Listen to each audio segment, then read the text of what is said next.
due to prevailing concerns about the latest variant of the coronavirus, which I think we all just had a conversation about. So we will continue with the virtual meeting format we used for the past almost 2 years, almost the whole time I've been on the executive committee. I've only had 2 in-person meetings since I got on the executive committee. We will also continue to live stream the audio and video of this meeting on TPB's YouTube channel. We will begin in-person meetings as soon as conditions permit us to do so. While we all are familiar with our process for these virtual meetings, for the benefit of those following the meeting online and those that might be new, I will briefly review the procedures we will be following during this virtual meeting. To start the meeting, I will ask staff to take a roll call of members or alternates to document your presence at the meeting and determine that we have a quorum. Then, for the action items on the agenda, I will have the presenter complete their briefing, then invite a motion to approve any resolution we plan to adopt and seek a second for that motion made. After the motion has been made and seconded, I will invite questions or comments in turn by jurisdiction before calling for a vote. For the vote, I will seek just the nays and abstentions and take the rest as yes votes. I will call for the votes in turn by jurisdictions. For the informational items, I will have the presenters complete their briefing and then invite questions and comments in turn by jurisdictions. I do want to adhere to the schedule and conclude the meeting on time. As like I said earlier, I believe everyone's time is valuable and I want to respect that. So I request that all be mindful of their time during your comments and questions. Lastly, a friendly reminder to mute your microphones.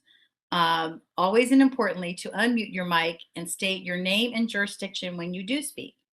Lynn, if you would please take a roll call and confirm we have a quorum. Great, thank you. So I'm going to start by calling your jurisdiction or agency, and if you could state your name. If I go too fast, I apologize, but I will keep an eye on the participant list and I can catch you that way as well. So let's start with the District of Columbia, District Council Brooke Pinto.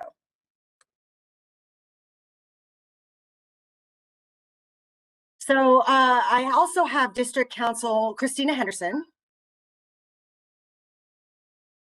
And we still have Charles Allen is listed, but I believe we're waiting for them to confirm who's going to be replacing him. I'm not being replaced. I'm here. Oh, you're here. Oh, good. I thought you were going to the COG board. My bad. I am. I'm a backbencher now here. Gotcha. Okay. Thank you. District Office of Planning. Kristen Culkins is here. Thank you. District Department of Transportation. Leslie Rupert is here. Thank you. Thanks. Moving on to Maryland, City of Bowie. Charles County. Ruben Collins present. Thanks. And I saw Jason. College Park. Denise Mitchell present. My mayor, Patrick Willian, had another commitment, so he will not unfortunately be able to attend today. Great, and thanks for that information. Frederick County. Mark Mishler here. Our County Executive Gardener will not be present. Thanks. City of Frederick. Russell, present. Thanks. City of Gaithersburg. Neil Harris is here. Thanks. Dennis Slinger is here also. Great. Greenbelt. Good morning, Emmett Jordan, Mayor, City of Greenbelt. Good morning. Or good afternoon now. We've switched over, huh? City of Laurel. Montgomery County Executive. Gary Aaron Rich is here. Thanks, Gary. Montgomery County Legislative. Evan Glass here. Thanks. Prince George's County Executive. Prince George's County Legislative. City of Rockville. Mayor Bridget Newton is here. Thanks. Tacoma Park. Casey Kostick is here. Thank you. Maryland House of Delegates. Maryland Senate. I think they're probably both busy. Maryland Department of Transportation. Deputy Secretary Earl Lewis is here. Thanks. Moving on to Virginia, City of Alexandria. Arlington County.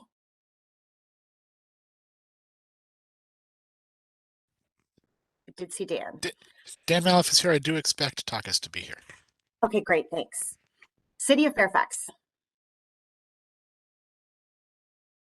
Fairfax County. Supervisor Alcorn's here. Thanks. James Walkinshaw is here as well. Great, thanks. Falls Church. Abe Snyder. Thanks. Fauquier County. Adam Schellenberger here. Thank you. Loudoun County. Kristen Umstadt here. Thanks. Alternate Bob Brown here. Thanks. City of Manassas. I'm here. Thanks. Manassas Park. Jeanette Ruschel here. Thanks. Prince William County. And Wheeler here. Thanks. Mr. Angry. Paolo. Okay. Virginia House of Delegates. Mr. Reed had said he wasn't not going to be able to attend. Do we have an alternate for him? Virginia Senate. Virginia Department Offices. Oh, great. Just present. Got it. Thank you. Virginia Department of Transportation. John Lynch is here. Good afternoon. Thanks. WMATA. Sean Cunningham is here. Hi, everybody. Thanks, Sean. Moving on to our sorry? Mark Phillips too. Thank you. Oh, good. Thanks, Mark. Okay, moving on to our ex officio, Federal Highway Administration. Federal Transit Administration. Dan Koenig, Federal Transit. Thanks, Dan. National Capital Planning Commission. Hi, Julia Coster is here. To Julia. Metropolitan Washington Airports Authority. And National Park Service. That concludes roll call, and we have a quorum.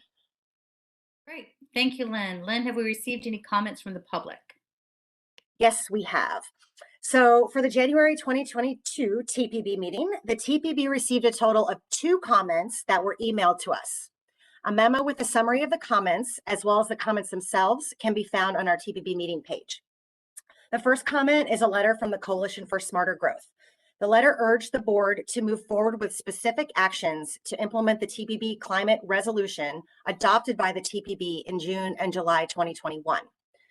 3 recommended actions are to allocate resources in the FY 2023 UPWP for follow-on development of actionable regional climate strategies, to allocate UPWP resources to fulfill TPB direction on the next long-range transportation plan update, and to set performance targets for reducing per capita VMT and increasing EV adoption in Visualize 2045.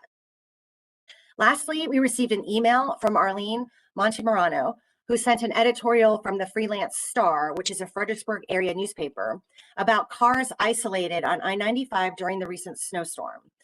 She included a comment that the impacts of the snowstorm would be minimized if hot lanes weren't operated by a private company.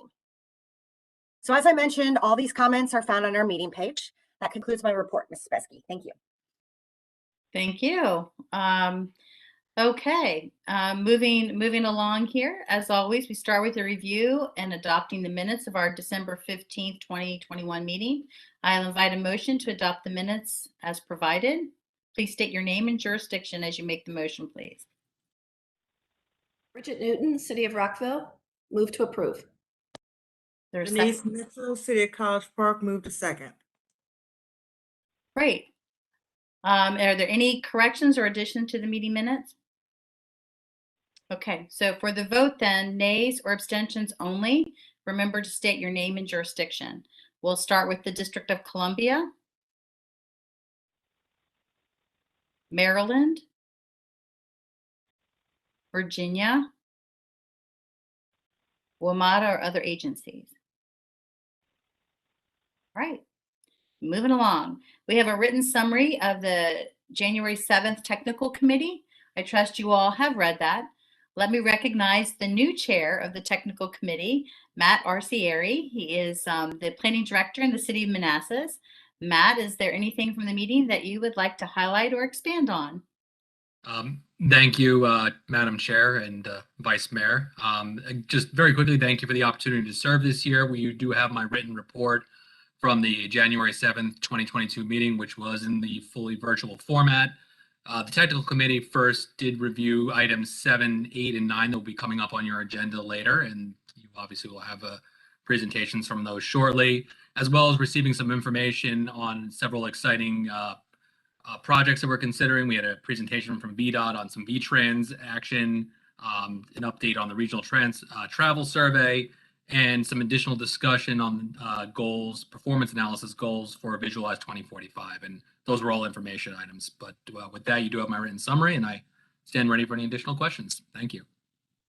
Great. Thank you for that, Matt. Are there questions for Matt? We're going to start by jurisdictions. We'll start with Maryland this time.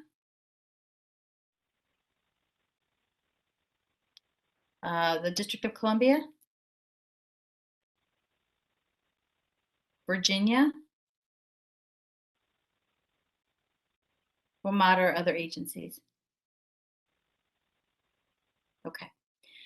We have a written summary of the January 13th meeting of the Community Advisory Committee. I trust you all have read it. Like me, it's my pleasure to recognize the new chair of that Community Advisory Committee, Ashley Hudson, from the City of Manassas. Ashley, is there anything from the meeting that you would like to highlight or expand on? Yes, so first I wanted to briefly introduce myself. As Vice Mayor Sebesky said, my name is Ashley Hudson. Personally, I grew up in Prince William County. I'm the daughter of a heavy construction superintendent as well as a building supplies saleswoman. Personally, I went to Christopher Newport University, got a degree in Spanish. I've settled in the City of Manassas, and professionally, I am the operations manager for the Heavy Construction Contractors Association, which represents roughly 170 firms involved in road building and site development in Northern Virginia and the surrounding areas. So I've grown up in the transportation industry, and I'm very excited to be the chair of the Community Advisory Committee. So thank you all for having me here today. So to report on the meeting, we met on Thursday, January 13th for an online only meeting. At the meeting, the TPB chair and the TPB staff director met with the group, and the committee was also briefed on the UPWP and discussed plans for the year ahead. Vice Mayor Sebesky thanked the committee for their service and said she looks forward to working with everyone on the CAC. She said her approach for chairing starts with building consensus for solutions that work for all. And once consensus is achieved, she seeks to get commitment from jurisdictions and agencies to act on that consensus. She encouraged the CAC to apply these principles when considering items for the TPB and bring consensus-based advice that is inclusive of all views of the TPB. So Conti also joined us and reminded the group of the purpose of the TPB and CAC, and he encouraged the committee to think about how they can advocate for their community and raise awareness of implementation locally. He also previewed topics that the TPB will work on in 2022, including finalizing Visualize 2045, climate change mitigation, resiliency planning, and the state of the region's road and bridges. So the CAC broke out into small groups separated by state. I asked Brian if it would be okay for us to do that, and thinking that if we could recognize our differences, it will help us collaborate and reach compromise in the future. So the small groups answered 3 questions. The first question was, what motivates you to attend the CAC meeting? There was agreement that people find it interesting to learn about how other people in the region move around and how different lifestyles take different forms of transportation. The focus on regionalism at the committee helps members think beyond their personal travel experiences and help them better understand the complexity of the region's transportation system. One member said that participating in the CAC helps them understand how local projects fit into and can be influenced by the region. And other members are motivated by challenges they faced and a desire to increase visibility and equity issues in transportation. When asked how the members solicit input and share out to the community, members said that they share what they learn at the CAC with the associations and committees that they serve on. Several CAC members said they would like to strengthen the relationship between themselves and all of you, the TPB members, to advocate more effectively for their community. Some members felt that the committee should also build relationships with other elected officials who do not serve on the TPB to continue to raise awareness of regional transportation issues. And there was also discussion and a lot of emphasis on building more community and inviting young people to join the conversation. So last question they answered was their biggest priorities locally and regionally. And the following list represents the perspective of individual members.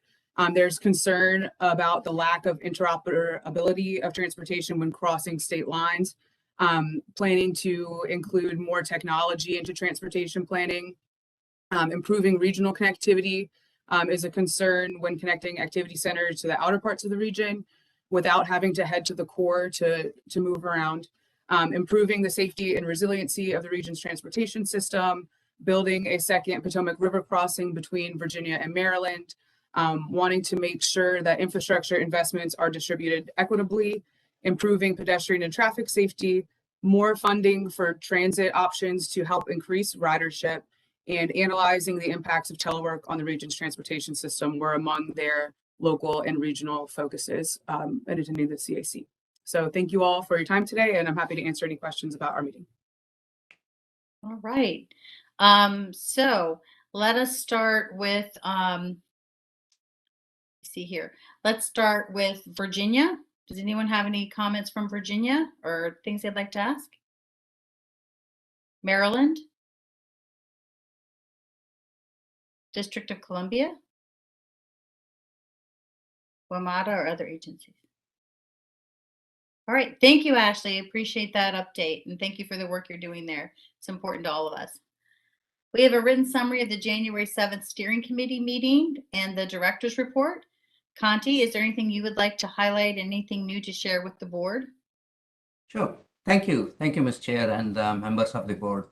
Before I begin my report, if I could take a minute to welcome a new member to the TPB, Mr. Takis Karantonis from Arlington County, replacing Christian Dorsey. I've had the pleasure of working with Mr. Karantonis on MVAC, which is another hat I wear here at COG. So I'm glad to have you on board. So a couple of items in the memo and a couple of new items perhaps to draw your attention to. The TPB approved a couple of amendments at its meeting of the steering committee on January 7th, one for the district Department of Transportation and another for the Virginia Department of Transportation on behalf of Loudoun County and on behalf of the Federal Highway Federal Lands Division. Details of both sets of amendments may be found on pages 4 through 17, and I'm happy to respond to any questions that members may have on those two steering committee actions. Next, the TPB's letter to the governors of Maryland and Virginia, as well as the mayor of the District of Columbia, regarding working to establish a reciprocity agreement for automatic traffic enforcement issued citations was sent. The board approved the letter in December and at the December meeting, and the letter was sent the very next day. A copy of the letter is on page 18. I'm also happy to report that the US EPA has finalized the greenhouse gas emissions from the tailpipes of motor vehicles for all model year vehicles 2023 through 2026. Members may recall that the TPB provided a joint comment letter along with MVAC and Climate, Energy, Environment Policy Committee back in September, I believe it was, when EPA had put out a proposal to strengthen the greenhouse gas emission standards. So the standards have now been set for both light-duty vehicles and medium-duty vehicles in model year. The emission standards, particularly for light-duty vehicles in model year 2025 and 2026, are the upper limit of what was proposed, meaning they are even more stringent than what they had indicated they could. So obviously the benefit of this to the public, apart from health benefits, climate benefits by reducing greenhouse gases, the public will also benefit because the average fuel economy of the vehicles will now increase considerably. So rather than giving you the testing based mileage, what we might all see when we go to a dealership, the labeled mileage will now be on average 40 miles per hour, 40 miles per gallon, as opposed to 32 that was the current proposal. So it's a good thing, good action by the federal agency.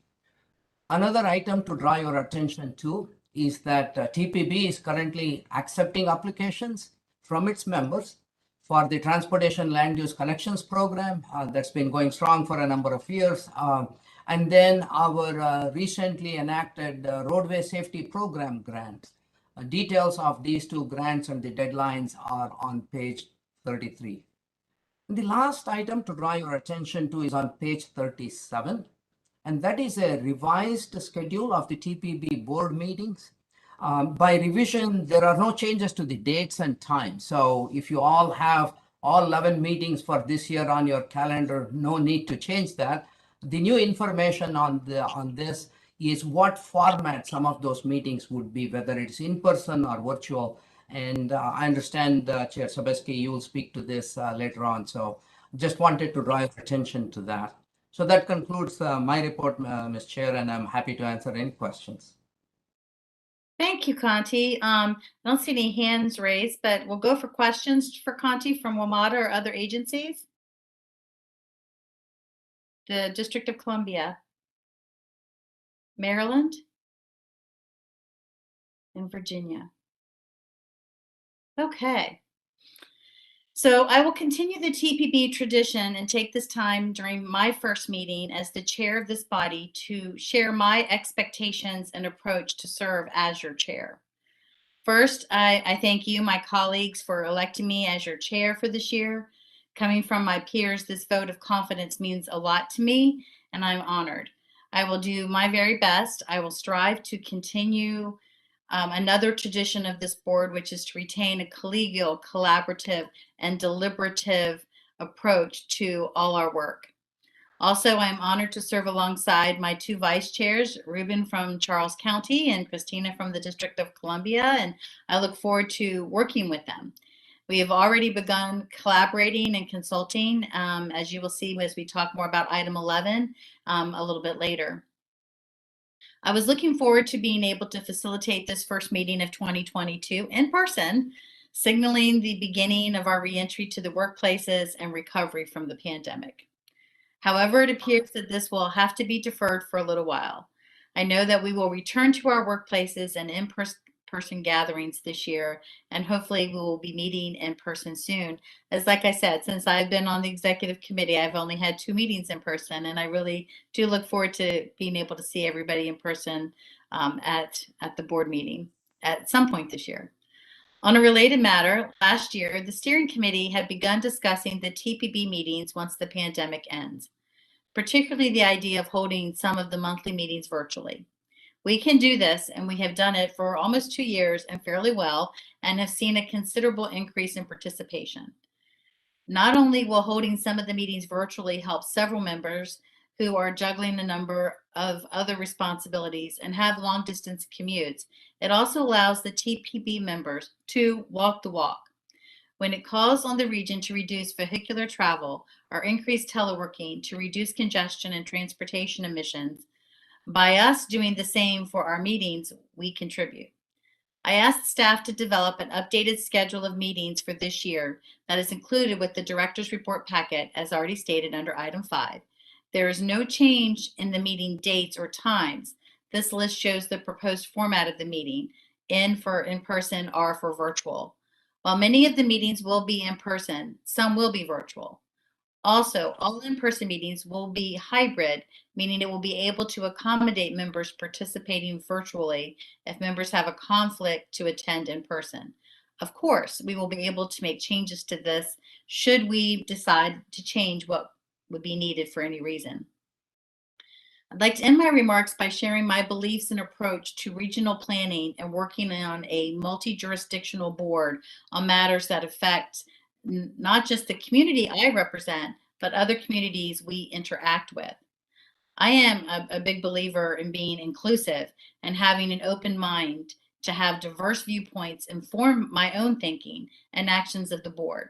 Serving on this board, on the City Council, the PRTC board, and even in the past on the VRE board, many interactions with the public and the experiences I've had within my own household, I am consistently reminded of the diversity of our region. The geographic diversity across about 4,000 square miles, the diversity in governance structure, 23 county boards or city councils, 2 governors, a mayor of a federal city, The residents and visitors of this region, of course, do not see any of this. They and us regularly travel across jurisdictional and state lines every day for different purposes.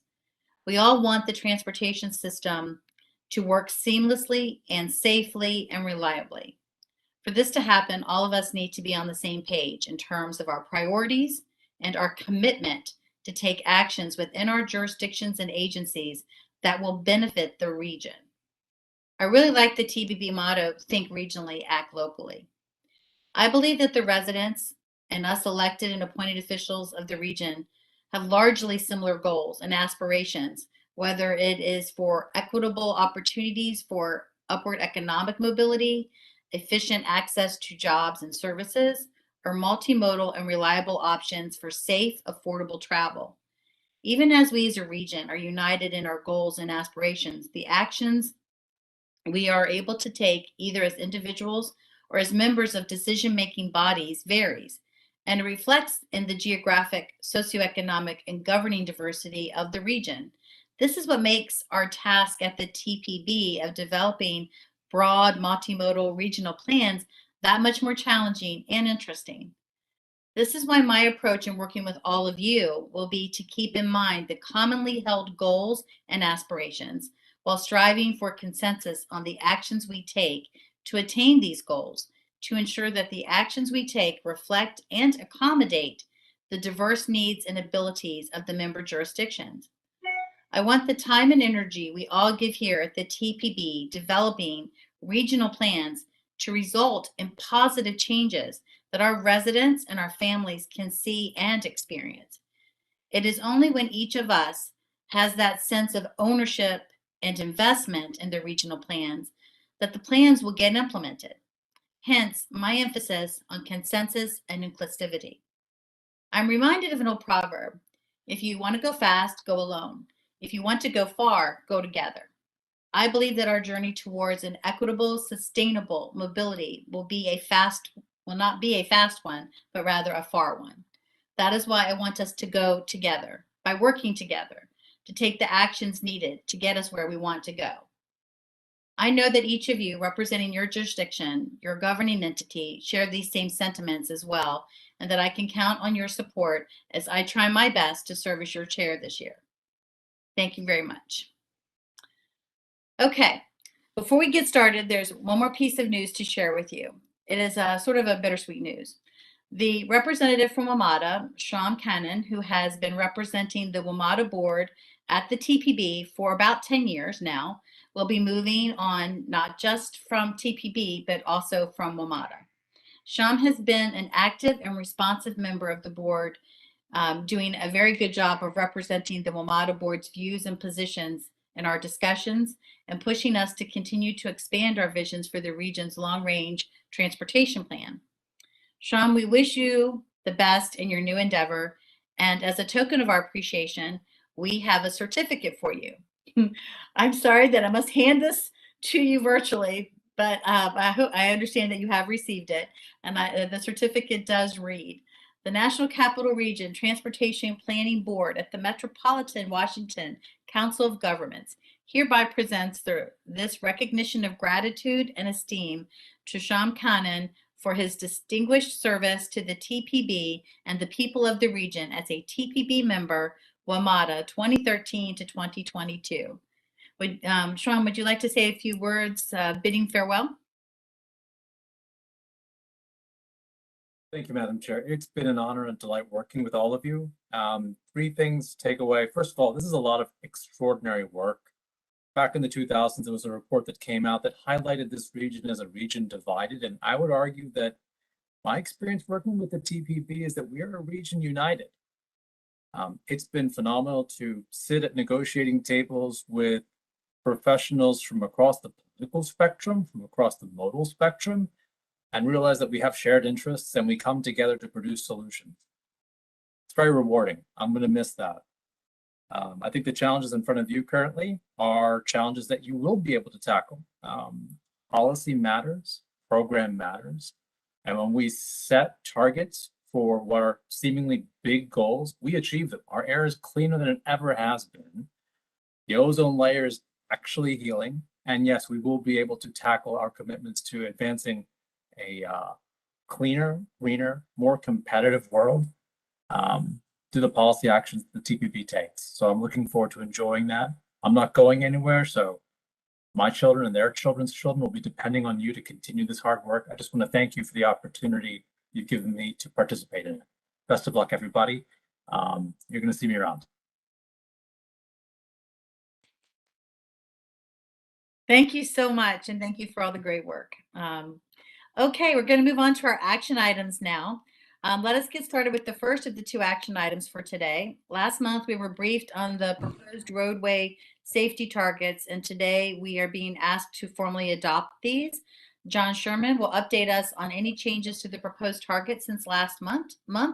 After that, I will be seeking a motion to adopt Resolution R7 2022. John? Thank you, Chair Sebeski and members of the board.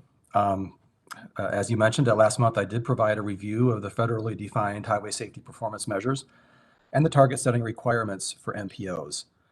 I also shared the methodological approach staff used to develop a set of proposed National Capital Region highway safety targets, as well as the proposed targets themselves.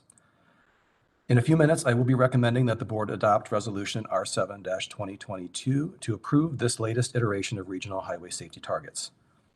My remarks will be relatively brief, but there is a detailed report in your mail-out packet that provides additional information about the safety target setting requirements for MPOs and the methodology used to develop these staff recommended targets. Next slide, please. I will review again very briefly the federal requirements for setting highway safety targets, and I will say a few words about the staff recommended targets. I will also talk about some of the whereas language included in the proposed resolution. And finally, I will request that you adopt Resolution R7-2022. Next slide, please. Federal regulations do require MPOs to set safety targets every year. And the TPB has set regional safety targets once a year around this time since January of 2018. State DOTs are also required to set highway safety targets by the end of August each year. And each of our member states have submitted their most recent set of safety targets this past August. The regulations also say that the targets shall be data-driven and realistic.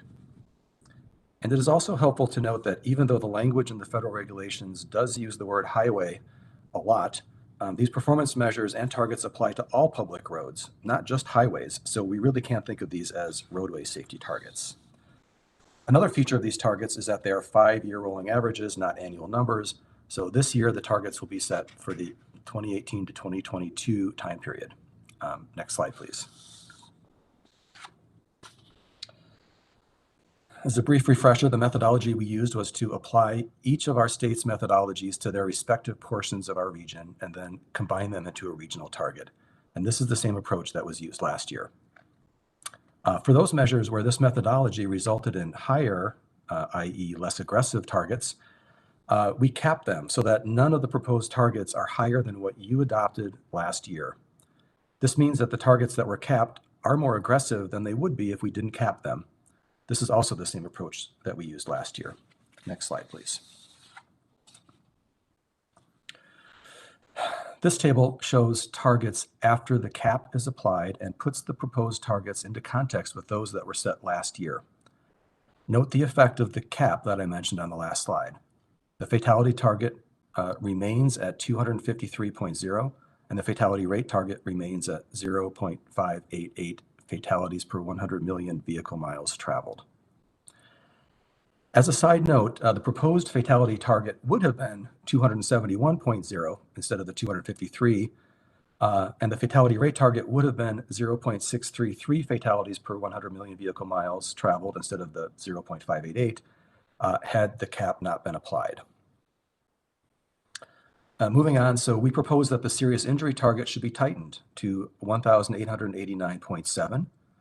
The serious injury rate target should be tightened to 3.867 serious injuries per 100 million vehicle miles traveled. And the non-motorist fatalities and serious injuries target also be tightened to 492.4. We have not received any comments on the draft targets so far. However, there has been a correction to the non-motorist fatalities and serious injuries target that I presented last month. As I just noted, the methodology we use for coming up with the targets includes that cap for those targets where the methodology results in a number than was previously adopted. So last month, I incorrectly showed the non-motorist fatalities and serious injuries target as being capped at the previous year's target of 508.6, when in reality, the calculated value, which is 492.4, is lower than the previously set target. That has been corrected here to show the corrected proposed target, which is more aggressive than what was adopted last year.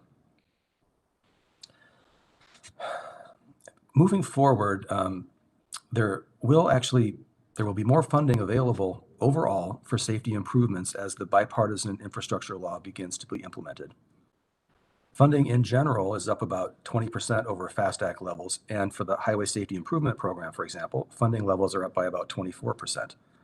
And as we learn more from our federal partners, we will be keeping you informed about how we can leverage these expected additional resources to do more to move these fatality and serious injury numbers in the right direction.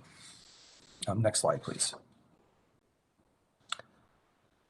The resolution language is very similar to what was in the resolution you adopted last year. And I'm not going to go over the clauses here, but we have noted in them that the numbers of fatalities and serious injuries are unacceptably high, and that the targets are data-driven as required by federal regulations, and that therefore these targets don't reflect the aspirations of our region. We also added whereas clauses that highlight the actions you have taken to start moving the numbers in the right direction. These include commissioning the safety study and, after consideration of the study's findings, adopting a resolution that urges TPB members to reaffirm road user safety as a top priority and prioritize the implementation of projects, programs, and policies to reduce the number of fatal and serious injury crashes, and to do all this in accordance with TPB's equity policy. The whereas clauses also acknowledge your establishment of a regional roadway safety program to help TPB members develop programs, projects, and policies to equitably improve safety outcomes for all roadway users. And because these targets must be data-driven according to federal regulations, there is a whereas clause that states that the TPB is using these required targets to evaluate progress towards reaching the region's aspirational goals. Next slide, please. So therefore, as a representative of TPB's transportation planning staff, I recommend that you adopt Resolution R7-2022, establishing these National Capital Region highway safety targets. And that concludes my remarks. Oh, thank you, John. Is there a motion to adopt Resolution R7-2022? Please state your name and jurisdiction. Dave Snyder moves approval, City of Falls Church, and I'd like to make a comment after the second. Sure. Is there a second? Russell will second. Okay, go ahead, Mr. Snyder, and then I'll call on by jurisdiction for questions for John.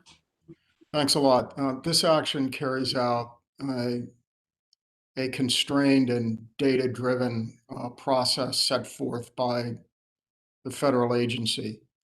No one is satisfied with these numbers. We state that very clearly in the resolution. We've also taken some actions recently in committing to additional actions, and you heard some of that today about improving the highway safety situation throughout the region, which regrettably reflects the national deterioration. So reluctantly, I moved to support this because we have to do it, but I think we're very clear that we're not satisfied and that we have taken additional actions and are committed to taking additional actions in the future to drive down that unacceptable level of fatalities and serious injuries. Thank you very much, Madam Chair. Thank you. And I think that your remarks reflect a lot of the conversation we've had about them and are true. So let me call in questions for John from the District of Columbia, from Maryland.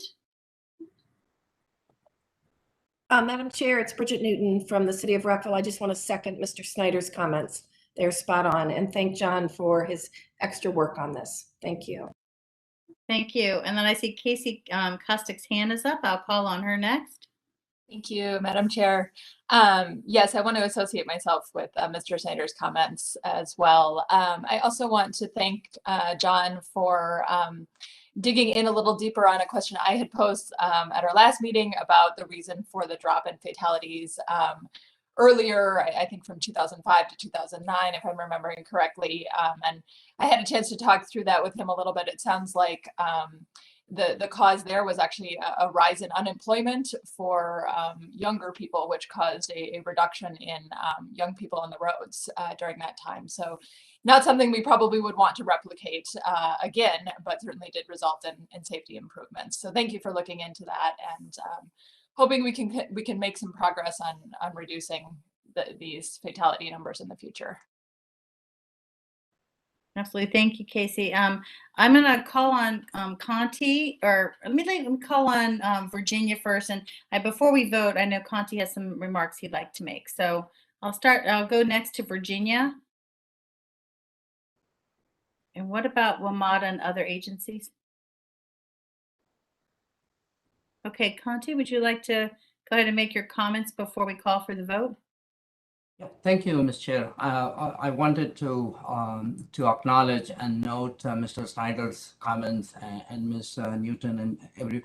I think it's fair to say that the entire board has that sentiment and feels very strongly about it, which is clearly represented in the TPB does not get any funding from the federal agency to run any programs, but the TPB has felt so strongly about the safety that it has taken about $250,000 of its money that is intended to be used for regional planning and making grants available so that actual safety improvements can be studied and engineered and implemented. So I want that for the record that the TPB has been very consistent. Picking up on that, we have been doing a few things.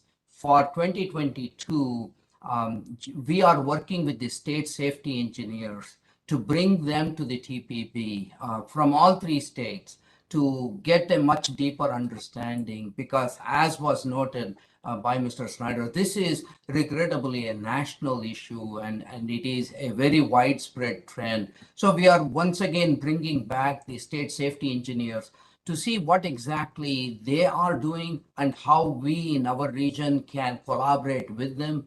I know that the recently enacted Transportation Reauthorization Bill in the Infrastructure Investment Jobs Act has increased the funding available for all programs, including safety program. So there will be more that we will be bringing back to the board.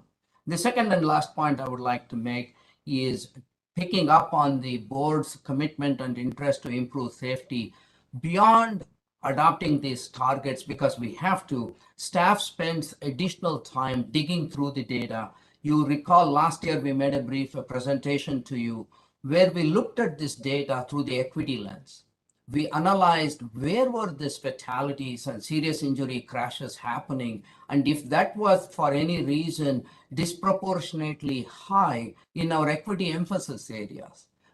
Therefore, if there's an opportunity to invest, we can be more targeted in where we prioritize those. So we've done that. A second thing that we will continue to do is dig through this traffic, like Ms. Kostick just noted. Why did this go up 1 year or come down 1 year? So we are trying to educate ourselves, not simply take the data as numbers, but to try and see what is the story that the numbers are trying to tell. So as we inform ourselves, we educate ourselves from the data, we will bring it back to the board in the form of any proposals that the board or the board's members might find useful in their actions. So I just wanted to share that those are all work activities that we'll continue to stay focused on this year. Thanks. Thank you, Conti. I do agree that I think that none of us like these numbers. It is a federal requirement, and we've had great discussion, and I think the ultimate product does reflect the discussion this board's had and for them. So I'm going to go ahead and call for the vote, remembering that just nays and abstentions are all, everyone else is considered a yes if you don't say anything. We're going to start with the District of Columbia, Maryland, Virginia, WMATA, or other agencies? Okay, this passes unanimously. Okay, I recall being briefed on the draft set of principles. We're going to move on to connected and automated vehicles regional principles. I recall being briefed on the draft set of principles back in November. We had a time to provide staff our comments. I will ask Andrew Meese to first brief us on any comments received or revisions made to the draft. I want to recognize our past chair, Kelly Russell, who shared a recent blog post that highlighted a particular element of design and feature being included in these automated vehicles that has a negative bearing on safety. Kelly, please feel free to speak to this after John's briefing. After that, I will seek a motion to adopt Resolution R8 2022 with any revisions that may be offered. Andrew? Good afternoon, Chair Sebeski and members of the board. Thank you for the opportunity to present to you today on your consideration of connected and automated vehicle principles for the TPB. Next slide, please. As the chair, as you alluded to, what you're seeing now is a revised slide deck versus what was mailed out because we did have some late breaking changes that I'm going to go over in a moment. But as you mentioned, this board saw the original list of 18 principles at your November 17th meeting, and this followed, as mentioned in the slide, review by several subcommittees and an open period for comments, which, although we did not receive any comments, any unresolved comments at the subcommittee level, we have had these couple of recent comments to go over today as you consider these for approval today. Next slide, please. This is a review from last time, sort of the context. Visualize 2045, the plan as approved 2018 and 2020 had limited information. How could we strengthen that? We did a research paper and webinars to try to strengthen our understanding, but none of this overcomes that these CAVs are a point of high uncertainty in terms of planning for 2045 and beyond. But we can state regional principles, which has led to this exercise that you're voting on today. Next slide, please. As a further review of the presentation from last time, the structure of these similar to what the TPB has approved in the past.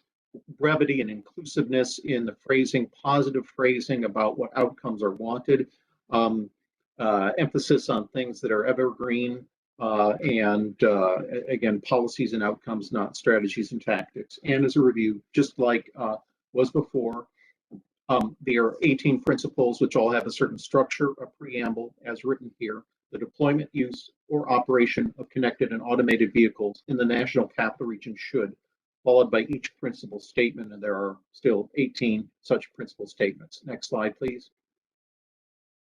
This is what you saw in November. This was the summary list of principles, not the full wording, which are attached to the presentation and to the resolution that you received in the mail-out packet. But to fit them on one slide, here they are, and this is before the comments that I'm now about to present. So as you can see, we had a variety of concerns and topic areas that the principles are addressing, including safety, equity, transit, and environmental goals, many others. Next slide, please. Now for the new, excuse me, this does not appear to be the correct slide. So we want to go to slide 6. Okay, now for the new stuff, recent comments received. And again, you can, those, Ms. Russell or others who want to chime in after the presentation, please do so. Next slide. We're just going to sort of cut to the chase of where we think the surgery is needed on the words that were presented to you in November. The first comment regarded Principle 6, which is built around priority for transit. The comments we received were seeking clarification on the scope that is intended here And after some internal discussions, we are proposing some language to help clarify that in the next slide, please. So here you can see the actual strike and add edits. So this would now read that the deployment should retain the operational priority for ride sharing and transit vehicles on the region's roadways. Just to clarify that that's what we mean. Another way to think of this is don't prioritize transit just because CAVs are coming along. So this would be an edit for the board to consider as you take your action. Next slide, please. The other comments that we received regarded the principle that's number 13, built around legal liability issues, and this speaks to Chair Sebeski, what you just brought up before about the way that vehicles are being equipped or marketed, and our being outcome focused here.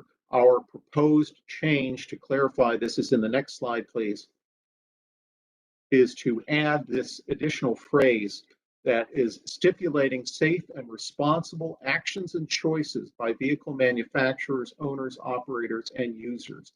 And as a side, it's interesting if you contemplate whether a self-driving vehicle follows the law, if depending on what the laws are currently structured as, they probably need updates too, because a lot of motor vehicle law talks about what human drivers do, and if there's no human drivers involved, there could be some uncertainty here. So what we want is the outcome, which is safety and responsible actions and choices. So that's why we didn't say follow the law here or use phrasing like that. So that is why that the concern that was expressed, which was very helpful, that was brought up. We really appreciate that.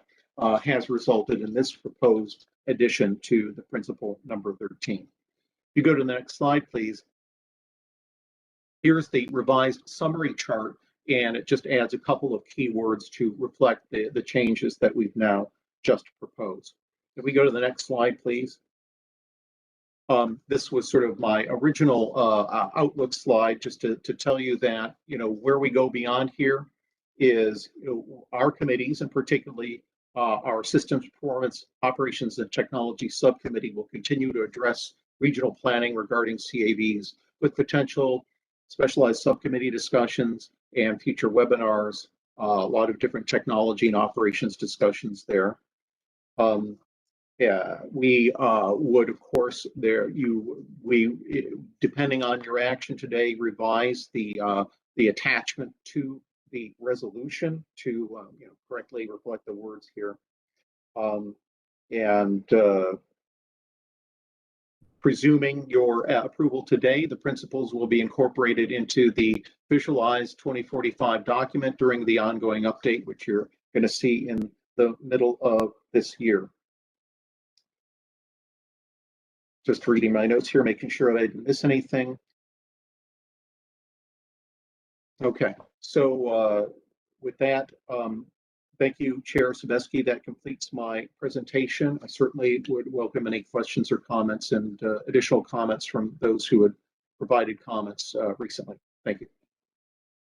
Thank you, Andrew. I'm going to turn first to Kelly Russell, who sent me some information on this, and it was quite interesting. So, Kelly, would you like to comment? And looks like that some of the changes that needed to happen have been added, but if you'd like to go ahead and speak to that and about the resolution and maybe even make a motion would be great.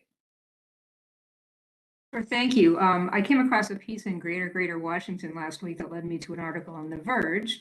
Both piqued my interest, and I feel that they had relevancy to this discussion. The GGW piece was titled "Tesla's Self-Driving Car Beta Software Has Assertive Setting That Breaks Common Safety Laws." They have a profile for chill, average, and assertive. And then the Verge article went on to talk about the description beneath the assertive option. Tesla notes that vehicle will have a smaller following distance and perform more frequent speed lane changes. It will not exit passing lanes and may perform rolling stops. It's not entirely clear whether this means the cars won't come to a full stop at stop signs or not. So enhanced safety through the reduction of human error has been a key point of discussion. around the CAVs, and I believe that we need to be clear when adopting these principles that programming in violations of basic traffic safety laws and human error is not in keeping with our vision for safer travel. And so in that spirit, I would be happy to move approval of the resolution with the language that has been proposed by staff to clarify that point and others. Great, thank you, Ms. Russell. Is there a second? Name and jurisdiction, please. I second Earl Lewis with MDOT. Thank you. Okay, so with any questions for Andrew, let's start with Maryland. Is there anyone from Maryland? Virginia? The District of Columbia? WMATA and other agencies? Okay.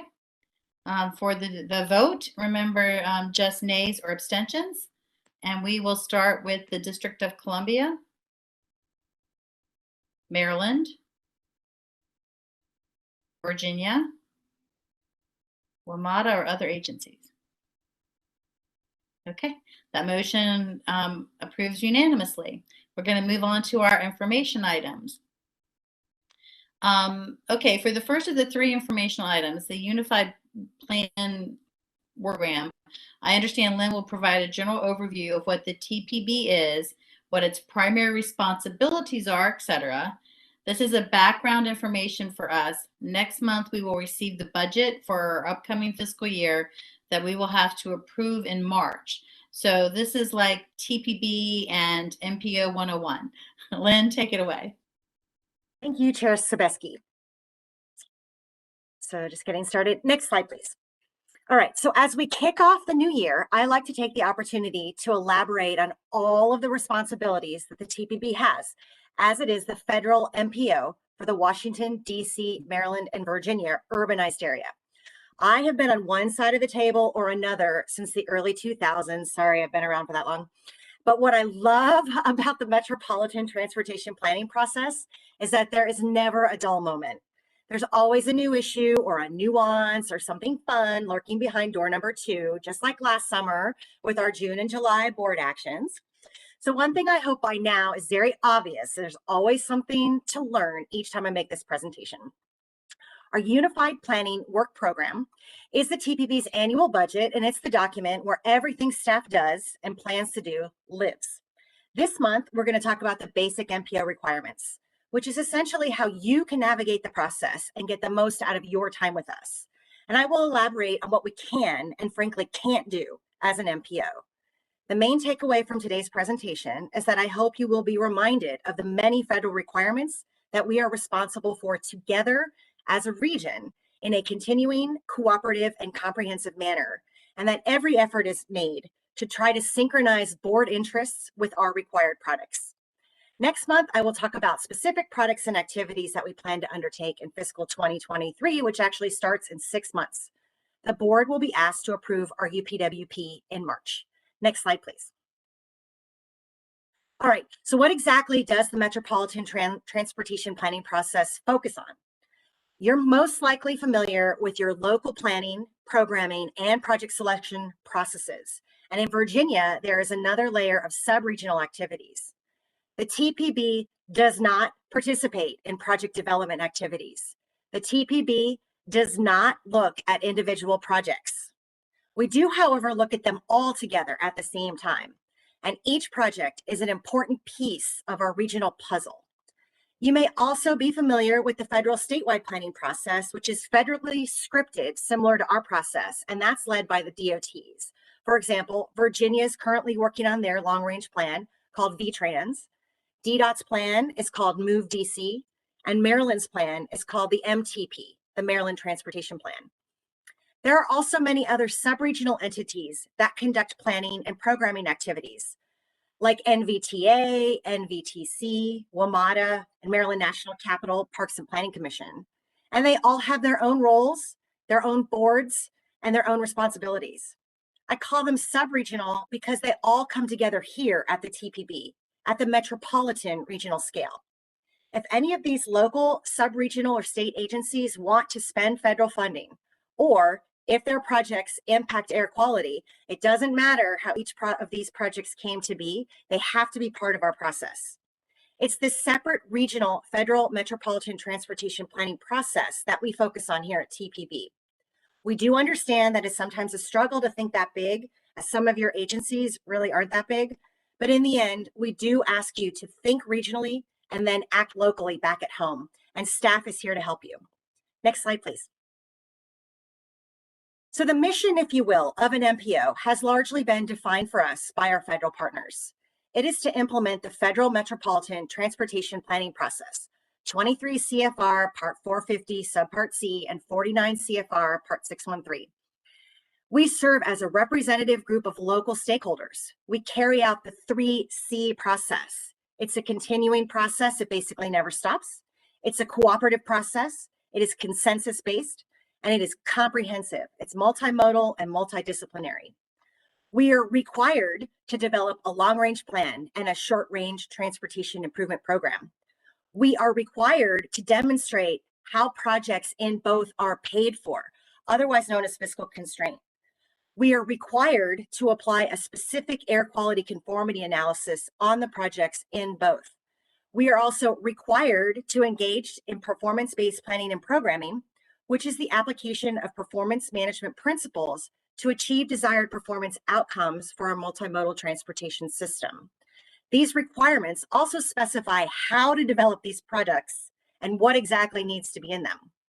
We also work in conjunction with state air and transportation agencies to meet federal Clean Air Act standards in accordance with 40 CFR Part 93. Okay, great. So we have all these rules to follow, but what does that actually mean?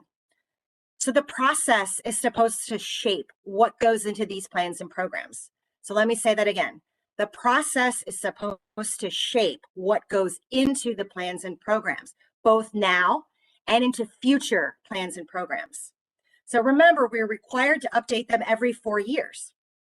So this means taking your projects that were developed at the local, the sub-regional, or even the state level, and looking at them through our regional lens, using our regionally established policies, including the TPB vision, the Regional Transportation Priorities Plan, our aspirational initiatives, the CAV principles you just approved, an equity lens, and providing that information to you as the implementing agencies to use as those projects move forward and as you are making decisions about what projects to fund next. So gentle reminder, transportation projects take years, plural, to develop and implement. So actually most of what we are looking for is to shape our future plans and programs.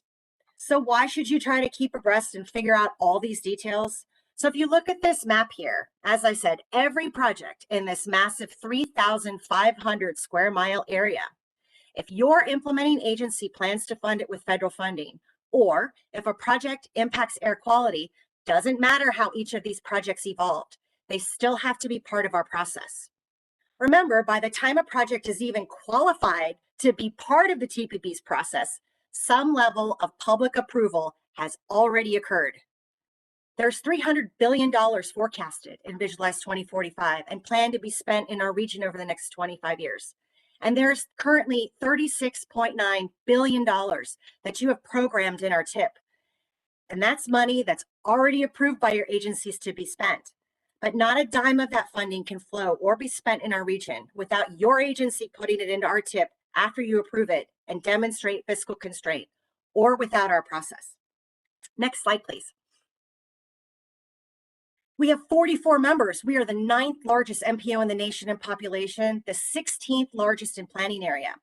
As part of the 3C process, we do 3 main things here at the TPB. We prepare plans and programs that the federal government must approve in order for federal aid transportation funding to flow into our region. We provide technical resources for consensus building and decision making, and we provide a forum for regional coordination. So as you know, we have a lot of federal checkboxes that must be checked. However, there are also opportunities to synchronize board interests along with those federal regulations. One example is our focus on the aspirational element of our plan, where all the work from our long-range plan task force, along with the TPB's other approved policies like our resolution on equity, the climate change mitigation goals, our safety goals, etc., all now provide a clear focus for our federally required plan. So I'm reminding you of all these things because these are some of the things we need to focus on as we prepare our staff workload for next year. Next slide, please. So how do we plan and prepare the document and that staff workload for next year? We do this through our Unified Planning Work Program. This is the document that defines how we carry out the MPO activities and what exactly they are. It basically serves as the TPB staff work scope for the upcoming fiscal year. The UPWP is one of only a few documents that the US DOT actually approves, and it provides the federal authority to draw down the federal funding so staff can conduct the process and keep the transportation system funded. So we need to get this right. Next slide, please. So next month, I will spend time highlighting the proposed UPWP revenues and expenditures. Right now, we start our budget process, assuming that we will get the same amount of funding to spend again this coming year. We can reasonably make this assumption because there is only one way to spend metropolitan transportation funding. It automatically comes to MPOs like us. However, unlike other MPOs in the United States, we actually only get the bare minimum amount of funding, and that funding is wholly dedicated to conducting the metropolitan transportation planning process. We are aware that there is a bump up of funding from the new federal authorization called the Infrastructure and Investment Jobs Act, also called the Bipartisan Infrastructure Law. But we may not actually see that in this fiscal 2023 UPWP. We have to wait and see. But as I mentioned before, we try very hard to synchronize board interests with our federal requirements, but there are still limits to what we can do. So Mpo Expenditures, what are you getting for your money? And I deliberately say your money because everyone at the table at least provides a 10% match based on population. The states actually pick up a larger tab than the rest of you. They pay 10% on behalf of the whole state, and the federal government is paying 80%. So first off, we are essentially staff to you, our members. There are about 50 of the most talented technical and professional staff in the field who I have the honor of working with that draw full-time salaries from the UPWP, who are always ready to assist you with technical advice on any number of transportation planning topics.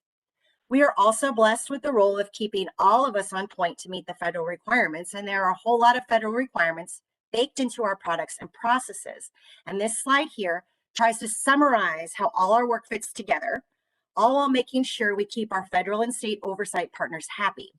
We spend a lot of our resources generating data and information, quality checking it, and flowing it, if you will, just follow the arrows, between and among our various products. The next few slides highlight benefits that we provide to you, our members.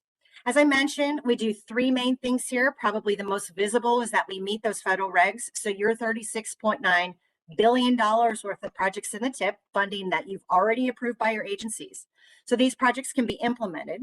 We also provide a forum for regional coordination, and we provide technical resources for decision making. So this month, I'll talk about what we call our ongoing activities. And in February, I'll highlight the new ones that we'll be undertaking next year. Slide 8. Next slide, please. Now for the fun stuff, what we do every year. This is our committee and subcommittee structure. We utilize our 14 subcommittees to help us both disseminate and get feedback on data, information, and products to make sure we are on the right track with your needs and with the federal requirements. We provide a forum for regional coordination.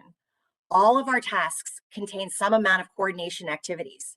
This means bringing staff from 44 member agencies and jurisdictions together for meetings. It's also working within our agency to more fully utilize our strengths across our teams and our departments. We spend a lot of time organizing and hosting these various subject matter expert committees, not only to help us check our federal boxes, but to provide you with opportunities you wouldn't otherwise have. The single best way to navigate our process is to pay attention to what is going on at the committees and to read our TPB News blog post. We are hoping that you meet regularly with your technical committee rep because we know that 2 hours a month is probably not enough time to fully understand and appreciate all that we have to offer at TPB. And also another tidbit, it's the staff intent that every action item appears on the TPB agenda twice. First as a heads up, and then the next month for approval. The recent reciprocity letter is a great example. We are regional representative government, which means that each member at the table is representing their entire jurisdiction or agency.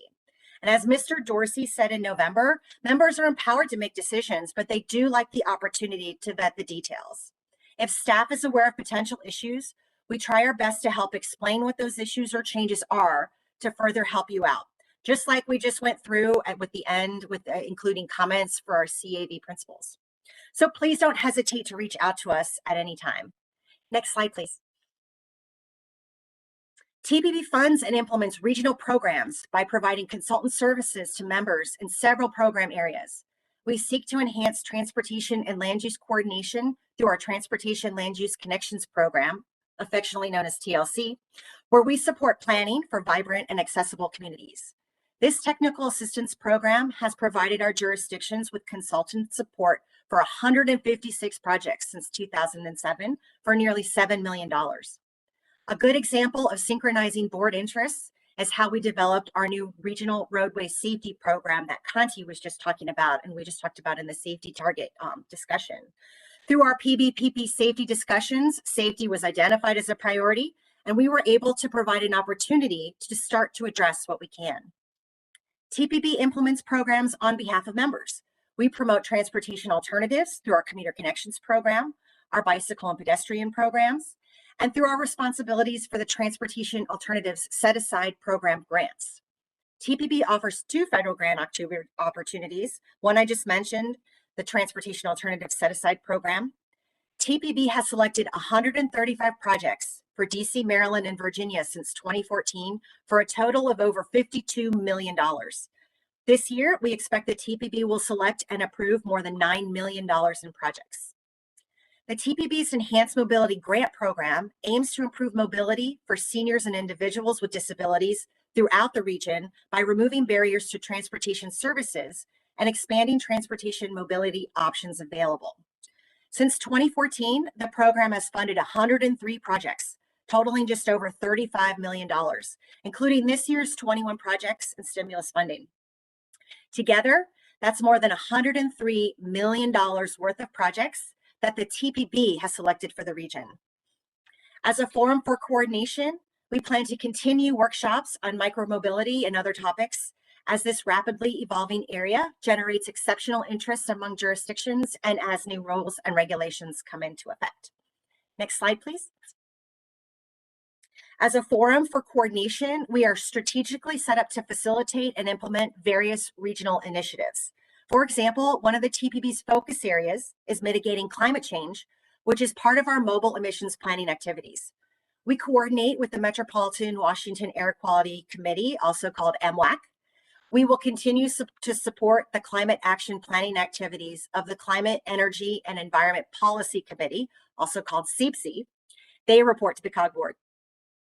As the TPB climate change mitigation study is finalized, we now want to shift our attention to implementation of greenhouse gas reduction strategies that can get us to our 2030 and 2050 greenhouse gas reduction goals. Next slide, please. We have our complete streets policy, and we provide the opportunity to have other policy discussions like the connected and automated vehicles principles you just approved. Our emergency preparedness and management and operations activities include planning activities in support of our MATOC program and follow-up activities after COG's Traffic Incident Management Enhancement Initiative. Next slide, please. Here are some examples of the technical resources we provide. We provide travel monitoring and travel trends analysis, travel demand forecasting, mobile emissions planning, and we support multimodal initiatives. We are developing the Generation 3 travel model, which will be the TPB's next generation travel demand forecasting model. This model is being developed over a 3.5-year period spanning fiscal 2020 through 2024. Additionally, each year we get 50 to 70 requests for our regional travel demand forecasting model, its inputs or its outputs. We are moving towards data-driven performance outcomes. We provide travel, traffic, and demographic analysis and data sets and visualizations. We provide a variety of communication tools to help us and to help you get the word out. including our biweekly TPB news publication and our active social media presence, including the infographics and videos we've developed that you can use to help describe what you do at the TPB. I've included our TPB infographic in the meeting packet. It's a pretty super short and nifty document that summarizes the TPB's activities. It's basically your TPB cheat sheet, so I really recommend that you keep it handy and share it with your boards and agencies. Next slide, please. So our next steps are to develop our revenues and expenditures, and we'll come back to you in February with a document for review. There's still a lot that goes into that document, but there is a memo in your packet, which includes the part of the UPWP that describes the specific staff work activities for your review and comment. That's the heart, if you will, of the UPWP. The memo won't have specific deliverables or schedules as many tasks straddle fiscal years, but it does itemize all the ongoing activities and planned tasks. For example, it will highlight that we will update the freight plan and we'll update the coordinated human service transportation plan, but it won't state that you will see a presentation on it in September or something super specific like that. All these bullets and tasks will get wrapped up into our big document that you will have next month. The February presentation will highlight the revenues and expenditures and give you a snapshot of more specific activities. We will also be identifying which activities that we're not going to be able to finish through June and take the steps to roll those activities over to July and further on into our new UPWP. We call that carryover funding. After board approval in March, we submit this to our federal partners and work begins on July 1st. Thank you. Happy to take questions. Thank you, Lynn. I think this is always great, great for our new members. But even though I have obviously heard this the last couple of years, this helps me to always get reacquainted with what exactly the TPP does and why it is important and how it affects us all at the local level in particular. So are there questions for Lynn? Let me start with Maryland, Virginia, District of Columbia, WMATA, or other agencies. All right, we're going to move along. Thank you again, Lynn. One of the things Lynn said is a primary responsibility of the TPB is developing and updating the region's long-range transportation plan every 4 years. As you are aware, we have been engaged in doing exactly that, updating the long-range transportation plan that we call Visualized 2045 that was adopted in 2018. Stacy Cook will now review the various elements that will be in the plan. It is not just a bunch of highway and transit projects. So Stacy, take it away. I'd like to confirm that you can hear me. Yes. Thank yes, you. we can. Great. So as Chair Sebesky noted, my name is Stacy Cook and I lead the development of our long-range transportation plan. And I'm going to highlight our outline, some new content, and the schedule for completing the plan. But I want to pause and just acknowledge that there's so much that goes into this plan. I'd like to thank each of you, our policy board, for the priority, the policy priorities that you've established and the work that you've put into having robust discussions on the technical inputs that go into the plan.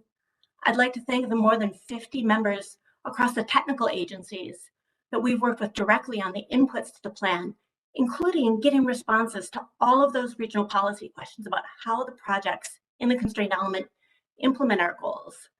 And then there's hundreds more individuals working across the region to advance programs and policies and projects that implement the vision, whether or not those actually end up in the constrained element, which is a subset of all of the work going on in the region. I'd like to thank the TPB and COG staff. As Lynn noted, there's more than 50 staff at TPB and more at COG that we coordinate. They provide data and analysis and conduct planning activities and lead research that's often supported by large consulting teams.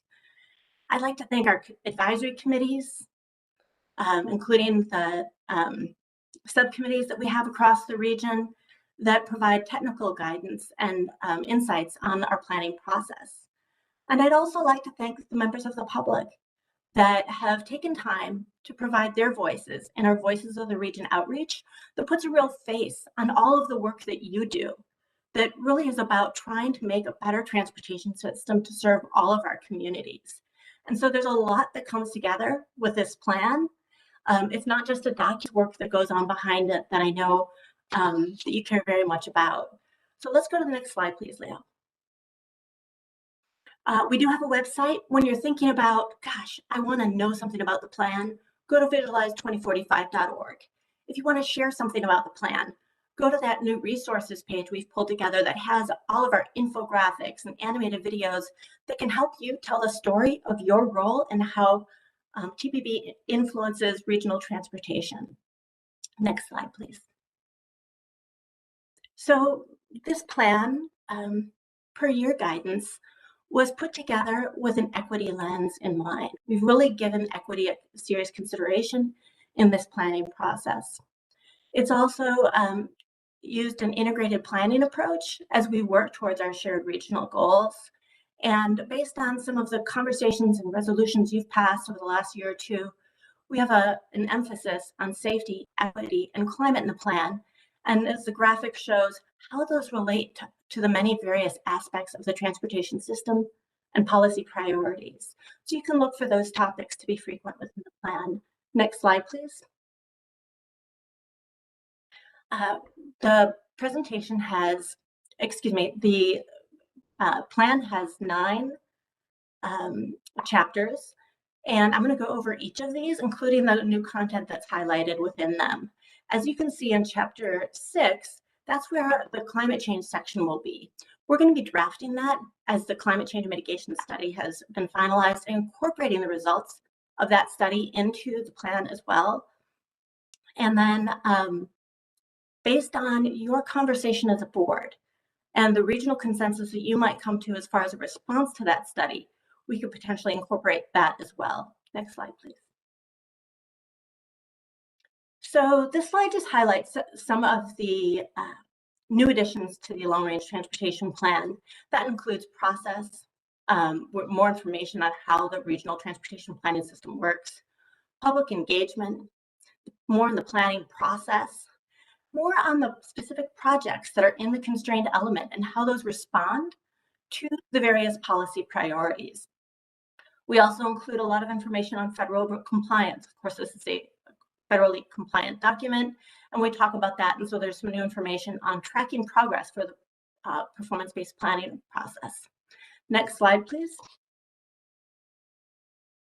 So I'm going to jump into the chapters and provide an overview of the chapters. In chapter 1, our focus is to provide this as a resource to you and your stakeholders about the transportation planning process so that you can understand how you can use this plan, so the public can understand how they can use this plan. We talk a lot about project development and how the TPB policy goals and the public can influence projects long before they ever arrive in our plan. We also aim to provide this as a resource to answer questions about what's in the constrained element, right? There's so much in the constrained element, and yet it's still a subset of all that's happening in the region. And so we try to distinguish between what has to go in there and what else is happening in the region that advances our policy goals. And I think that's really important to think about as we move forward in conversations about the climate change mitigation study, because so many of the optimal strategies for responding quickly to climate change won't necessarily show up in the constrained element based on the types of strategies that they are. Next slide, please. In chapter 2, we look at existing conditions. We look at where we are today. We're planning in the middle of a global pandemic. There's a call for racial justice and addressing climate change. We integrate a lot of new data, including data from our decennial regional travel survey. We speak more to demographics, population and employment, and we add new cultural, social, and environmental data that was not included before. If you take a look at the graphic on the right, that's that magenta box that has little orange comment bubbles, you can look at that as a wayfinding tool. So when you open up the plan, once we print them out for you, you can know whenever you see that magenta box, you're reading input received from the Voices of the Region public outreach. Next slide, please. In chapter 3, Visualizing Our Future Together, we describe our policy framework. Some new aspects are we document the resolutions that you've recently passed on climate, safety, and equity. We incorporate the climate goals that you endorsed that are in the Regional Climate and Energy Action Plan. We incorporate more information from the voices of the region and talk about some of the challenges that we face in working towards these goals. We also look to gather from you, members of our board, some quotes on our priorities. Next slide, please. In chapter 4, we introduced a new chapter that highlights emerging and significant planning factors. Now, there are lots of factors that we plan for, but we really highlight these because they're especially robust issues that we need to grasp as we look between now and 2045. And we have an infographic on that resources page that you can grab in order to learn and share about these. Next slide, please. In chapter 5, we talk about how TPB engages the public. We provide an overview of our Voices of the Region outreach, our comment periods, and other ways in which we engage the public and implement TPB's participation plan. Next slide, please. So chapter 6, that's our biggie. This chapter is a larger chapter and it's designed to stand alone. The chapter talks about our strategies and planning activities. What is a strategy? It's a way to achieve a goal, right? We have a policy framework full of a wide variety of goals. All of them are important to our region. And so this chapter is organized into 3 main sections where we talk about our aspirational initiatives, those policy priority strategies that you endorsed in 2018.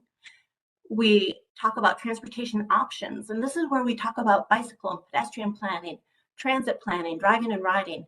And we have new information that hasn't been there before, including a whole section on transit.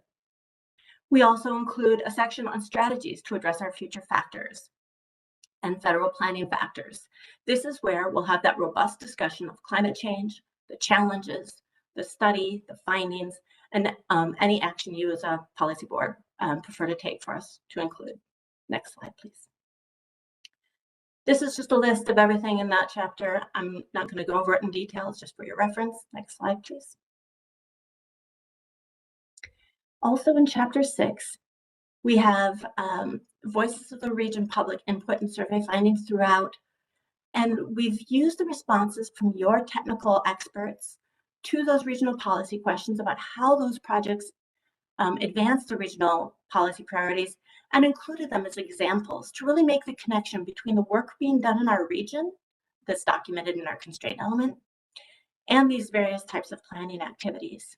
We also make the connection between the policy framework, as you can see in this little box on the screen, makes the connection between, say, bicycle planning and how that planning area supports the various goals that we have as a region, as well as how it helps us respond to the federal planning factors.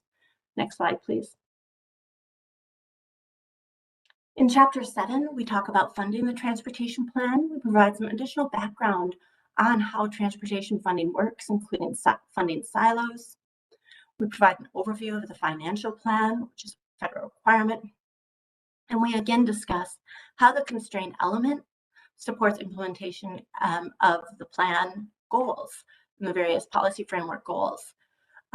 This might be a little bit easier to actually see in the plan itself once you have it in hand, but there's a graphic in draft form on the right that's an example of how we have used all of the questions that your technical members responded to about how their projects advance our policy goals. And you'll see it's not a kind of a one-to-one. There's not one project developed to address one goal.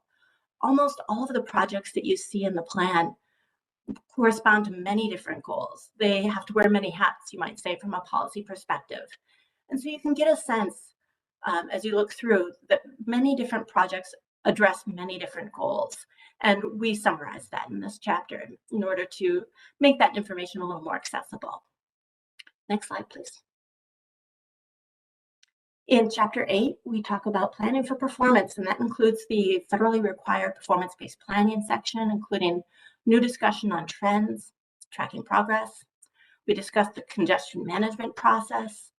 We'll present the findings from our air quality conformity analysis, which is a federal requirement, and also the optional TPB systems performance analysis that we provide in order to inform regional planning, the next plans, the next projects down the line.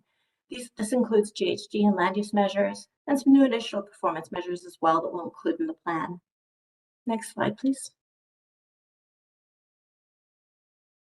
Chapter 9, we sum it all up. We wrap up the plan, take a moment to look back at what we learned from this planning process, and we look ahead to the future. So we'll have a bit of a pause there to look at the future of transportation planning for our region.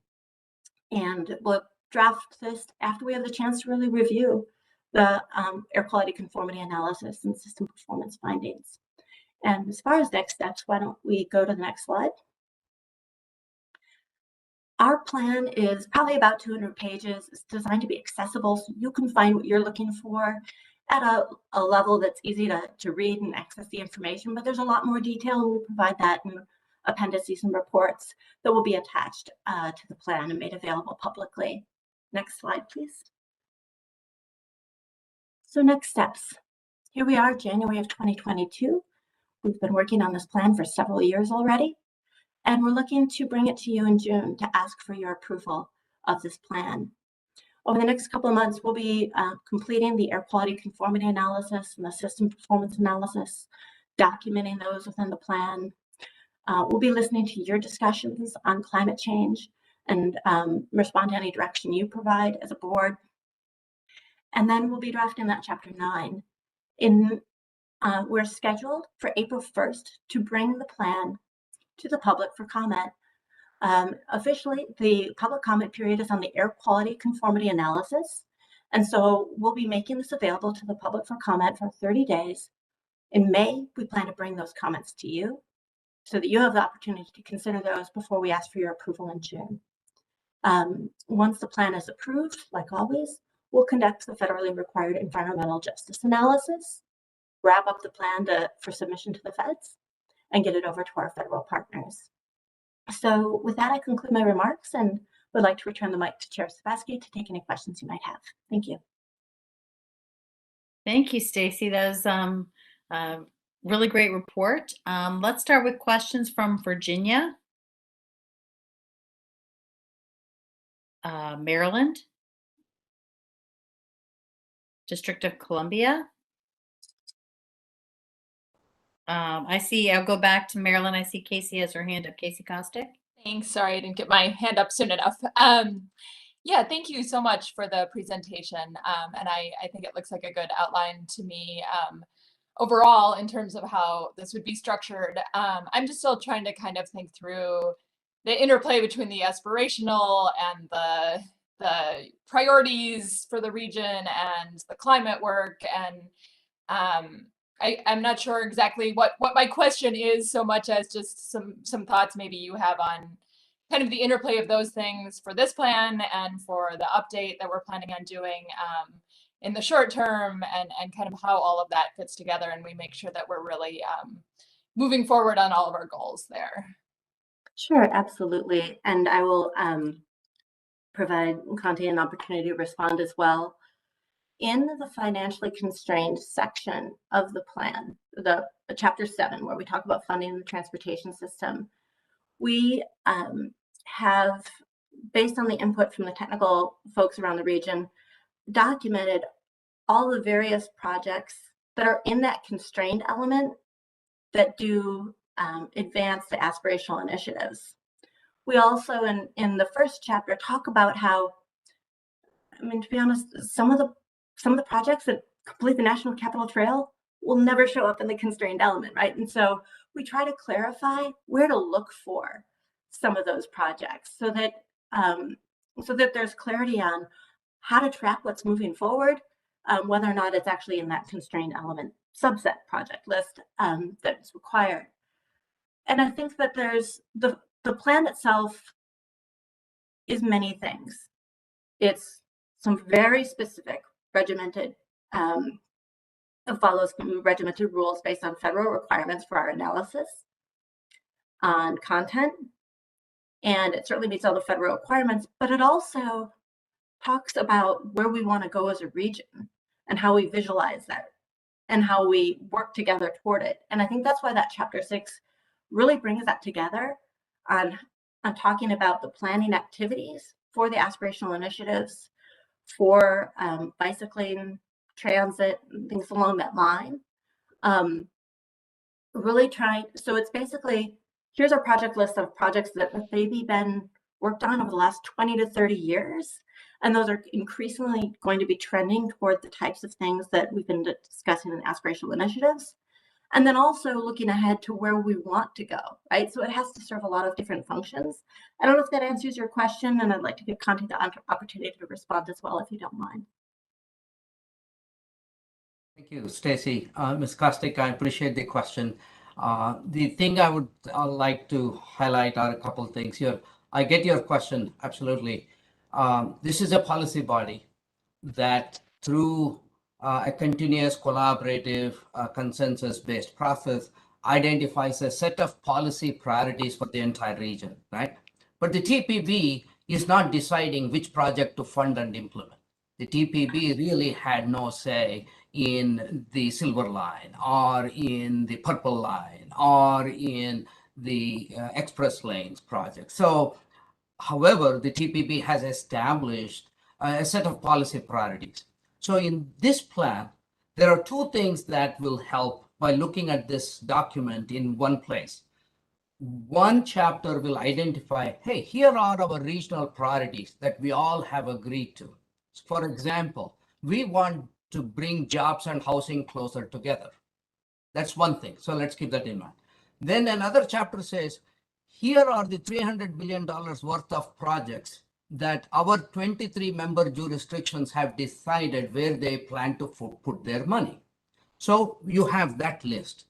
And then in the results in chapter, we do a set of performance analysis. We say, if all of these projects get implemented in the next 25 years, how close will jobs and houses be? How many of the jobs will be accessible within a reasonable amount of travel by auto or by transit? How many of these jobs will be closer to walk and bike access? So we can report that. So it is, in a way, every time we update this plan, it is almost like a progress report. Here are our values. Here is what the plan says we will spend our money on. If this happens, this is the outcome you will get. So every update is an opportunity for the TPB members to go back and say, well, we made some progress. We need to make more. And the way to do more is for us to change. They can either change the type of projects they intend to implement, or they can look at the land use, housing policies that they will be pursuing, right? Because demand is driven as much by where people live, where jobs are located, and how we use our land, right? So land use is another thing. Because TPB does not have any of those authorities, it can't say this jurisdiction, this is how you will address your housing problem or how make housing more affordable. So the plan, we see it as an opportunity to bring it all together and say, this is how we are doing. So it's a continual progress report, if you will. This is the thesis behind why the federal government says, this is not etched in stone. These are plans for the future. We make plans, we can change plans. We can change plans for it to be better. So they say, at a minimum, go back every 4 years, re-examine everything, redo it, and then see where you're going. We can do it more frequently if there are substantive changes our member jurisdictions are making. If they are not making substantive changes based on these results, updating this every year will give you the same results. So I think that is how, from my perspective, I've always viewed the long-range transportation plan document, bringing it all together, including there are aspects we don't talk about much, freight. The long-range transportation plan, when you look at it, it says, what are the principles this region has agreed to accommodate freight, whether it is the increased online shopping that we all do, or whether it is the growth in commercial freight coming into the region on our trains and on our roads. How are they moving? Are they being efficient? Are they being safe? What environmental consequences those are having? So if we can take a look at all of these things every 4 years and say, we need to really pay more attention to freight, or we need to pay more attention to how people are accessing our airports when they come in and out of our region. So those are all some of the ways in which we can use the plan document. I hope that gives you a broader sense of how we can use this plan document. Apart from meeting all the federal compliance, it is important. I know my federal partners are on in this meeting, so I don't want to downplay the importance of that. But the TPP has always looked at the regional transportation plan as much broader than simply complying with federal requirements. Thank you. That is really helpful. I mean, I think it really gets at the core challenge for us as a board, which for me is partially the fact that we don't adopt individual projects. We don't have control over individual projects, and yet we do have to vote on a plan that includes individual projects. And there is definitely a tension there. And I think also, as you noted, we set these goals for the region, but we don't really have control over what individual jurisdictions do. And I would love for us to think through as we move forward ways that maybe we can, we're not going to ever have authority over jurisdictions, but how can we really help move the needle on those things? Because I see that as being just absolutely essential in terms of how we move forward, and just the value of this board as a place where we come together and talk about these issues. So I would love to see that be something we consider as we continue on this long range plan and future ones. Thank you, everybody. Is there, I don't see any hands raised. Is there any other questions for Stacy from Maryland, the District of Columbia, or WMATA? Thank you, Chair Pam, Chair Sabesky. This is Mark Phillips with WMATA. Stacy, thank you for the presentation. I have one question that can probably wait for the next agenda item, but for this one, I wondered if you could give us a little bit more detail on what you're thinking as far as the equity lens. Like what kind of questions is that asking? How is that going to be presented? What will we learn from that? That's a great question, and thank you for that. So equity is discussed from numerous angles, and information is provided in numerous ways on equity from the plan. And if I may provide a few examples. In Chapter 2, where we look at existing conditions, we talk about the implications of traffic emissions on various populations, and look at that using a tool, and we provide a map and a discussion about the impact of transportation emissions and how they are not equal across the region. They are not impacting all communities equally. And so there's a discussion of that. In Chapter 3, in our policy framework, we do document the equity resolution that our board passed. In Chapter 6, that big chapter that I talked about, for every single planning area, whether that's bicycle and pedestrian planning, operations and management, safety, or others, we include an equity considerations discussion. We don't pretend that this plan is going to solve all equity issues in transportation by, having discussions about it. But we think that by, in each of those planning discussions, raising some of the issues and talking about some of the work being done, we can help to move the ball. Some other areas in which equity has been integrated into the plan. When we developed our Voices of the Region survey, there were questions asked that could provide insights on equity based on the data that was collected. And we also tried to make sure that equity emphasis areas were recipients of the opportunity to complete that survey. So there's a lot of information for technical experts, other organizations in our region and our board to consider those results.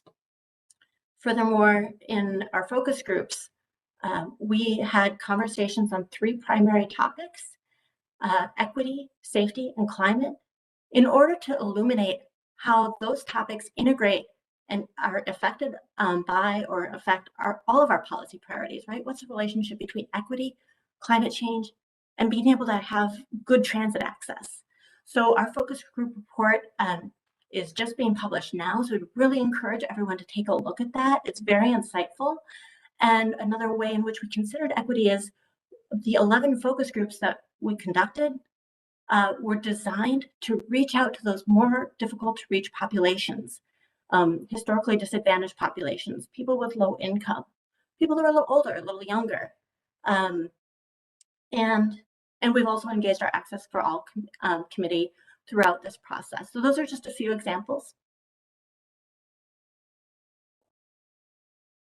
If I could add, this is all what, as an MPO, we can provide.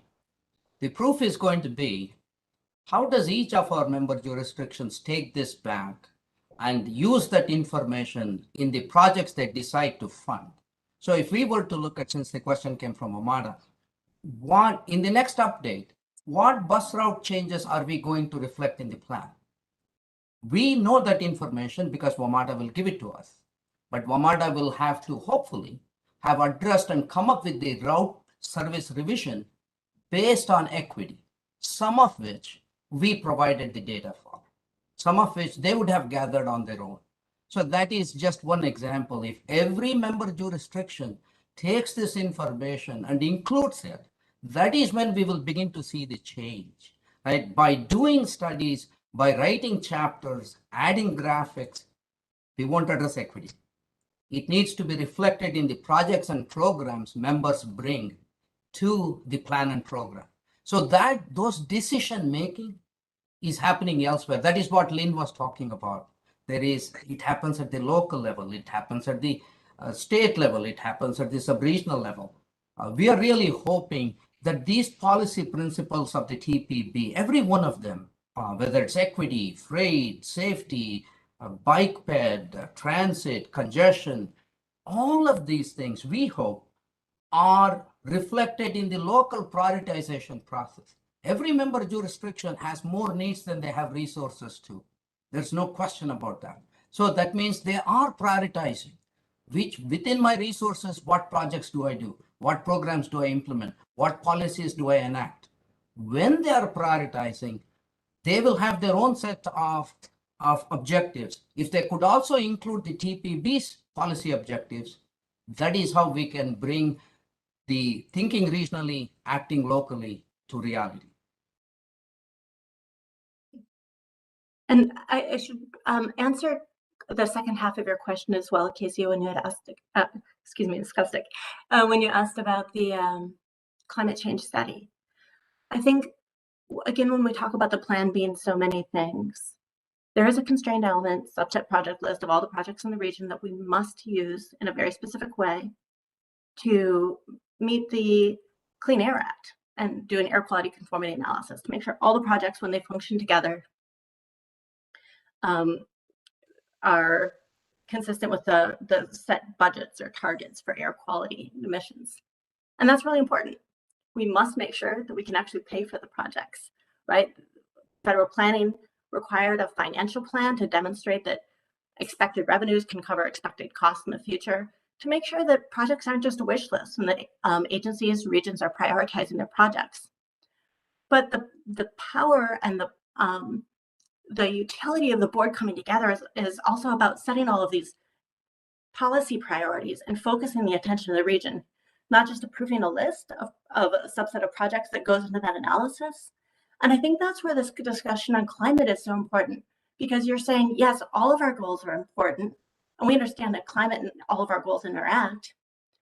And we understand that a lot of the strategies that might be most effective to address climate change and transportation won't show up in that constrained element. But the conversations that you're having about it raise up to the whole region to say, this is important, and we're going to try to work together on it, wherever and however it's documented. So I think that the plan serves that potential as well, right? To document and say what is important, because you're a consensus building body that not only approves the project list, but you do so much more than that. And imagine if we never had that conversation, if you never came together, you know, the lack that would be there. So this is where I think we have to be honest about which strategies can show up in that constrained element, which show up in some other way. And we'll work with you on that based on the consensus the board has and direction that you give me. So Okay, with that, and to try to keep us somewhat on time, and that's a great segue into the next item on our agenda, item 11. On this last informational item for today, consideration of climate goals for TPB's long-range transportation plan and its planning process. I will speak to this, and then I'm going to welcome my vice chairs each to feel free to add any thing to the report that they would like to add as well. Last month, you will recall, we received a detailed briefing on the findings of the study that we initiated, the climate change mitigation study. While the findings were truly sobering, I believe you agree with me when I say that despite the sobering news, the sense of the board to integrate climate change considerations into the TPB's plan and its planning process remains strong.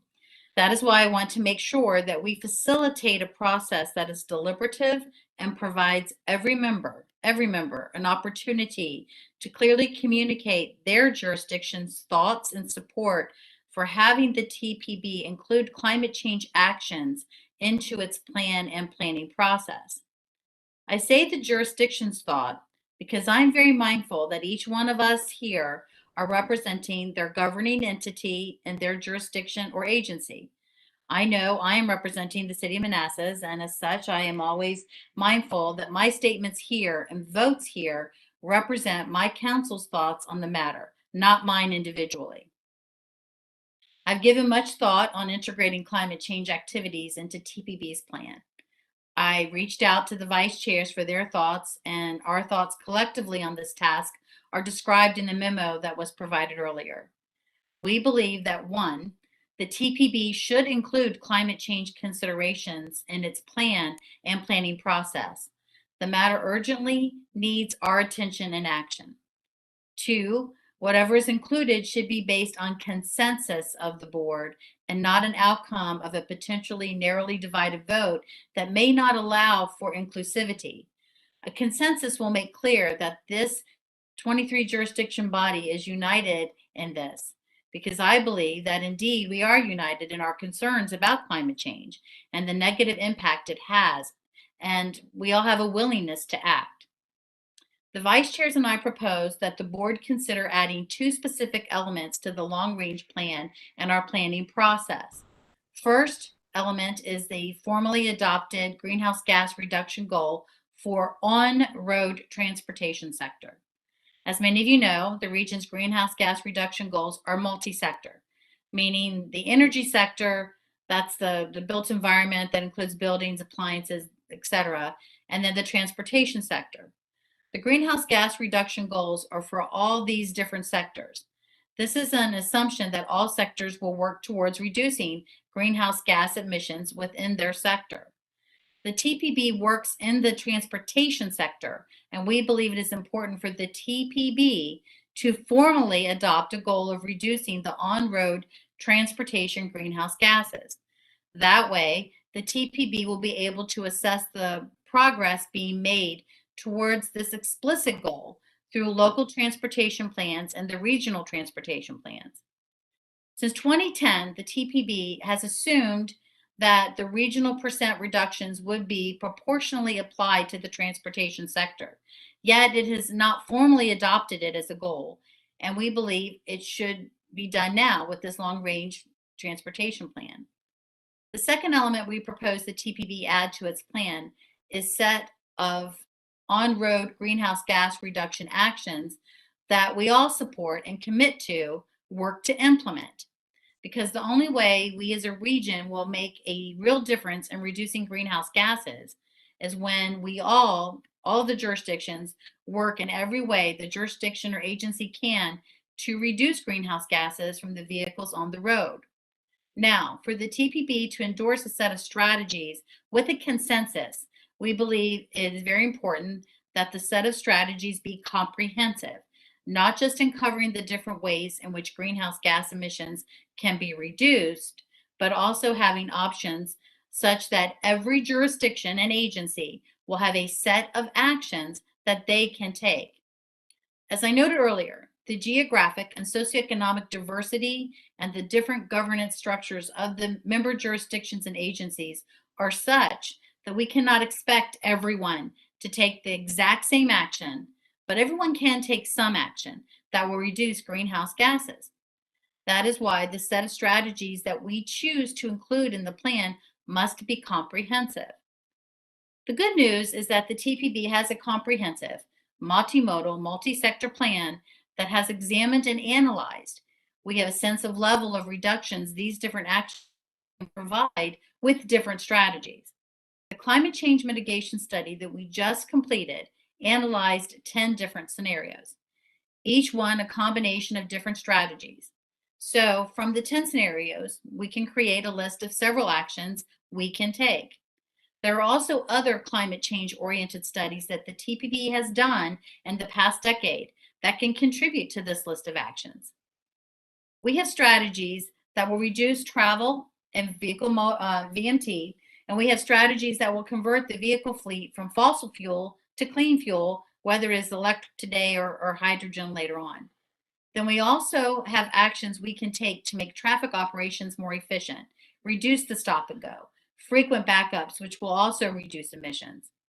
So the TPB should make full use of the knowledge it has based on all the studies it has done to craft a comprehensive set of strategies that attacks all three fronts: clean vehicle fleets, reducing vehicle travel, and efficient traffic on roadways, and getting its member jurisdictions and agencies to examine these and identify those that they are ready to implement.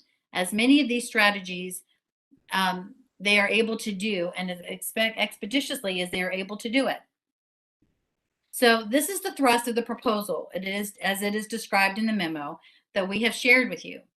One last item to note is that in order to ensure that each member has the opportunity to consult with their jurisdiction or agency's governing entity on both items, adopting on-road transportation specific greenhouse gas reduction goals and endorsing a comprehensive set of strategies to reduce greenhouse gas emissions on the roadways, we have asked staff to develop a questionnaire to be sent to each member to complete, based on consultation, of course, with their jurisdiction or agency, indicating their position on adopting on-road greenhouse gas reduction goals and the strategies for reducing these emissions. This way, the TPB will be able to identify the consensus of the board and secure the collective commitment of the members together to work to reduce on-road greenhouse gas emissions. This is a quick overview of the memo, and I know I've said a lot. I would like to first offer my Vice Chair, Ruben Collins, to speak, and then I'll call on Christina Henderson, and then after that, I'll open it up to other questions from our member jurisdictions. So Ruben, let's start with you. And thank you, Pam. As a jurisdiction, Charles County totally endorses conceptually what we anticipate these studies will find for us, but we're in somewhat of a dilemma. In Charles County, the Southern Maryland region in general is totally reliant on gas, fossil fuel, is the entity to get people back and forth.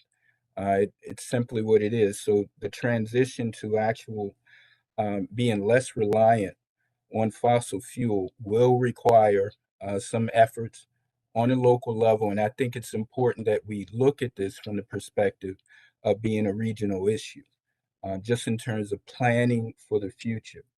And when we look at that transition, we have to look at it with a lens looking very exclusively on that impact addresses equity throughout our region. Charles County is a majority minority population. One of our major projects and priorities is Southern Maryland Rapid Transit. And we believe that there is an equity issue with ensuring that that project continues to move forward. This is a region that consists of Prince George's County and Charles County. This particular project would provide easing congestion on Route 301, which is one of the major arteries in the state of Maryland. I'm also a part of the Maryland Association of Counties. It's interesting today, it was announced that the governor's budget is actually proposing, and I'd like to hear more about this, potentially providing money from the transportation gas tax, being able to divvy that up back to the locals, which hasn't occurred since, I believe, 2009. And so, and hopefully Mr. Lewis can talk a little bit about this. So there's a lot of anticipation coming from local governments that might be the case, and that funding source, that stream of revenue would be a benefit. But what I'd like to see, just in terms of our thinking, is how, that additional funding can be incorporated into, our goals for, reducing emissions and being more efficient in how we approach these things in the future. But clearly, I think the study is something that's very important. But I look at our region, and I look at Charles County in particular, as being important beneficiaries to very sound planning for the future. But thank you, Pam, for giving me an opportunity to speak. Sure. Christina Henderson, would you like to say a few words from the District of Columbia as well? Thank you, Madam Chair, and good afternoon to everyone. I recognize that DC is kind of in an interesting place here, given we sit sandwiched in between the rest of the regions. And I know that at least for our government, we have been moving, or have been striving to move very quickly in terms of addressing some climate change issues, and then also putting in some aggressive goals. So I recognize as we start this process, or get to a place of consensus, I hope everyone will bear with me in that the district will likely be pushing us to go further on these issues. Thank you. All right, we are reaching our time, and I know that this is an issue that many people wanted to talk about. So I'm having a few computer issues, and I reached out to my technical support, but they must not be responding. So I will just call let's start first with questions from Virginia. And I may have to write on the staff to call on names. Let's start with Mr. Snyder. I would defer to my Fairfax County colleague and then make a few remarks after him. Thank you, Okay, Dave. let's all be very mindful that it is after 2 o'clock. So I'll call on Mr. Alcorn. Yeah, thank you. Just very quickly, I like the emphasis on consensus, but will this replace the voting procedures that TPB currently has? No, that's not the idea. Okay, thank you. My intention of this is just that we are putting things out there that every jurisdiction is able to do something. Some of the initiatives that have come forward in the time I've been on TPB are not things that in any way Manassas could do, because I don't have any mass transit. Even Manassas, I can't get a bus down 28 for people to commute by that means. They have to leave the city and go 5 miles outside of the city to get a bus. So that's, I think, more just that we are thinking more broadly than just singularly. Mr. Glass, you've had your hand up for a while. I guess go forward with you.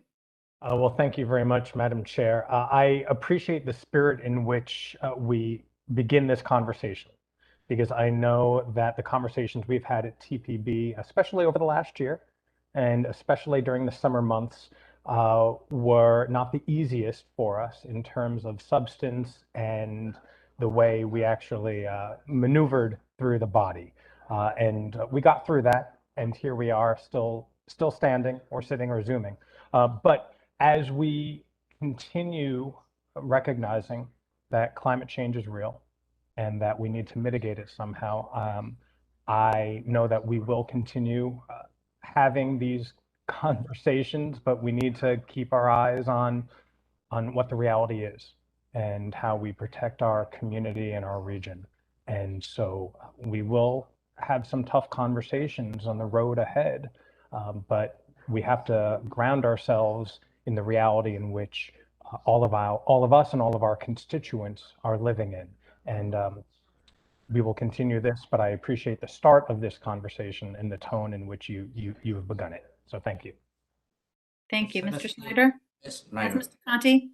Yeah, no, Mr. Snyder. Thank you. So I agree with much, Madam Chair, of your recommendations for inclusion.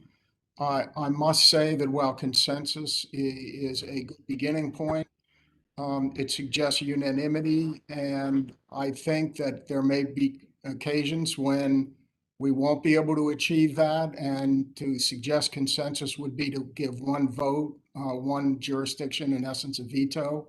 So I think it's fundamental that we move forward with the idea of consensus and cooperation, but realize that I am not, nor do I think anyone is signing off on a one jurisdiction or even multi-jurisdiction veto if it doesn't reflect a majority. I would also note that this body has taken action to provide guidance, and I assume we're not retreating from any of that guidance that we've provided in the past. And finally, that we get far more specific is what we need to do to meet our climate change objectives going forward. Thank you. Yeah, there's none of this, at least to how my intention was to change voting in any way.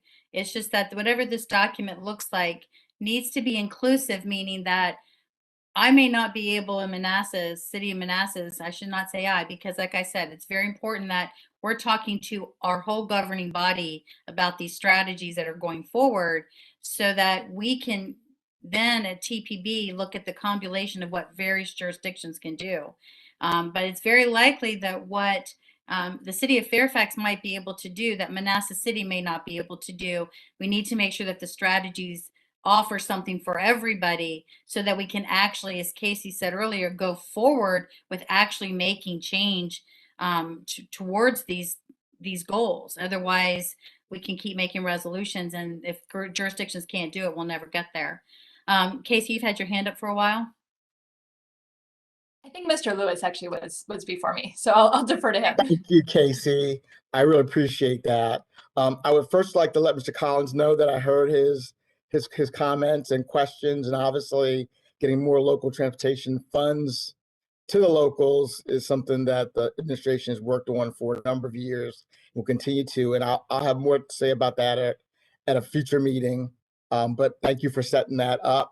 Also, Mr. Glass, I agree that it's going to be an important part of the discussions moving forward of this body, how we address climate change, which is real. I appreciate your comments there and many others. And in fact, I have to run right now to a zero emission electric vehicle infrastructure council meeting that I chair, which is right down the line of this conversation, because I got a bunch of people waiting for me there. But thank you, and I look forward to participating. Thanks. Thank you. Takis? I think your hand up was next. Thank you. I don't know if I'm in the right,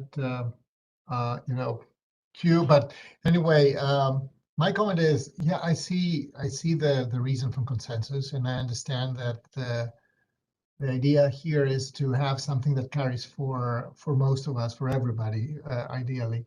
Problem is that the problem with climate change and climate emergency goals is that they are very unwieldy. They require from us a certain level of response, and they will require from us sooner or later, actually today, a level of performance. So this is where I represent a jurisdiction that has obviously means and can implement policies. Therefore, we have a higher responsibility.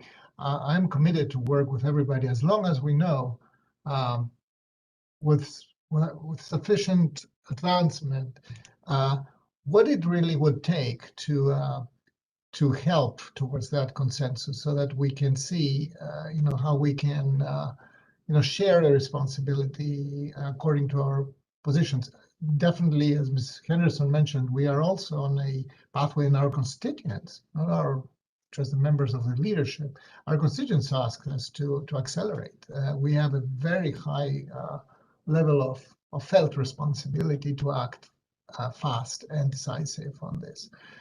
So I hope that I will do my very best to be as constructive as possible here, and be helpful. And I do think that consensus also means that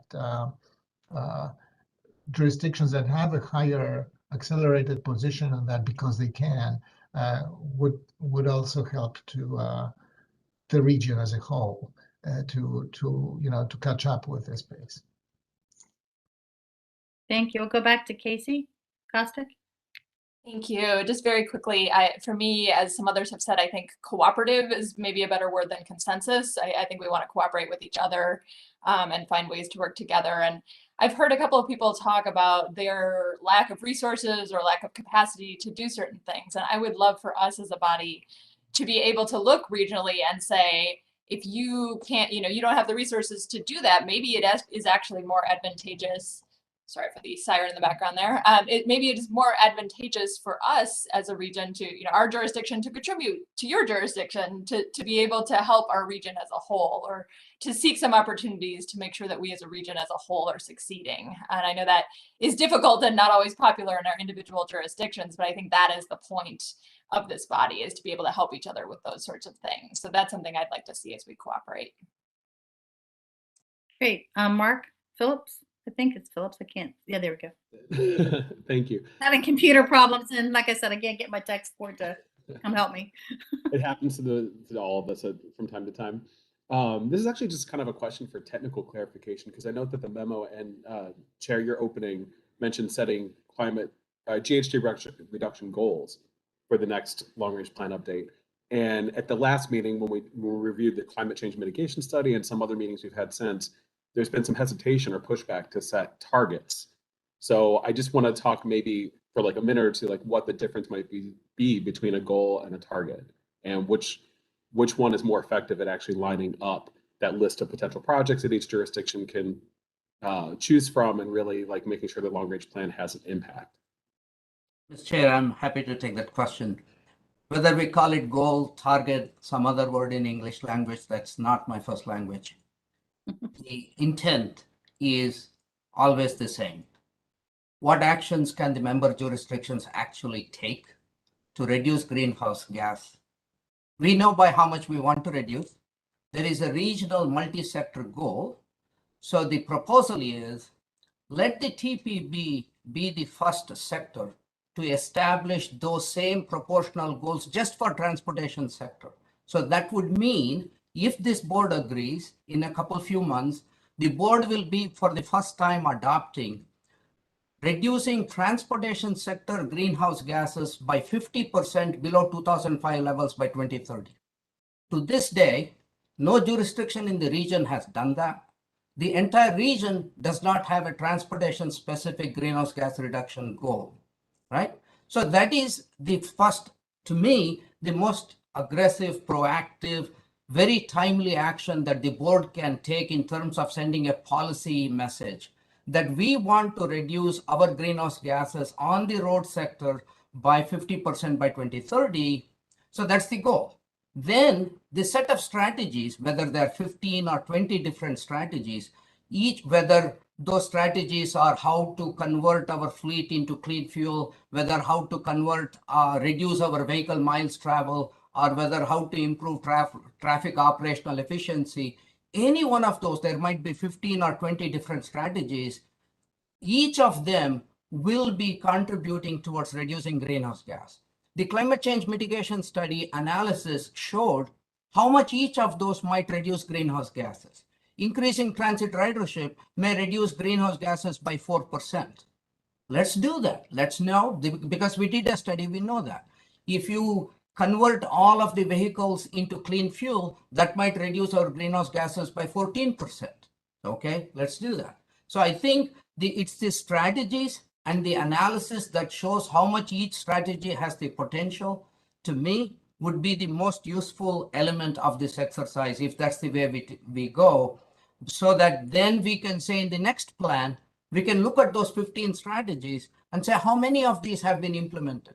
It gives us an actual tool to measure, to report, to monitor progress.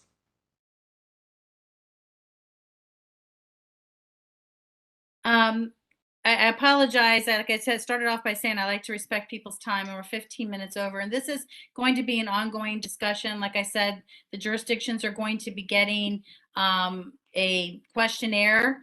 Please talk about it with your other, because these are things that other people beyond us are going to have to approve down the road. Some of us that, especially those of us that are elected, may not be sitting here when some of these decisions need to be made. So I appreciate everyone's time, and I will adjourn the meeting, and we will all meet again in February. Virtually is the plan. Please check things that are coming through your email.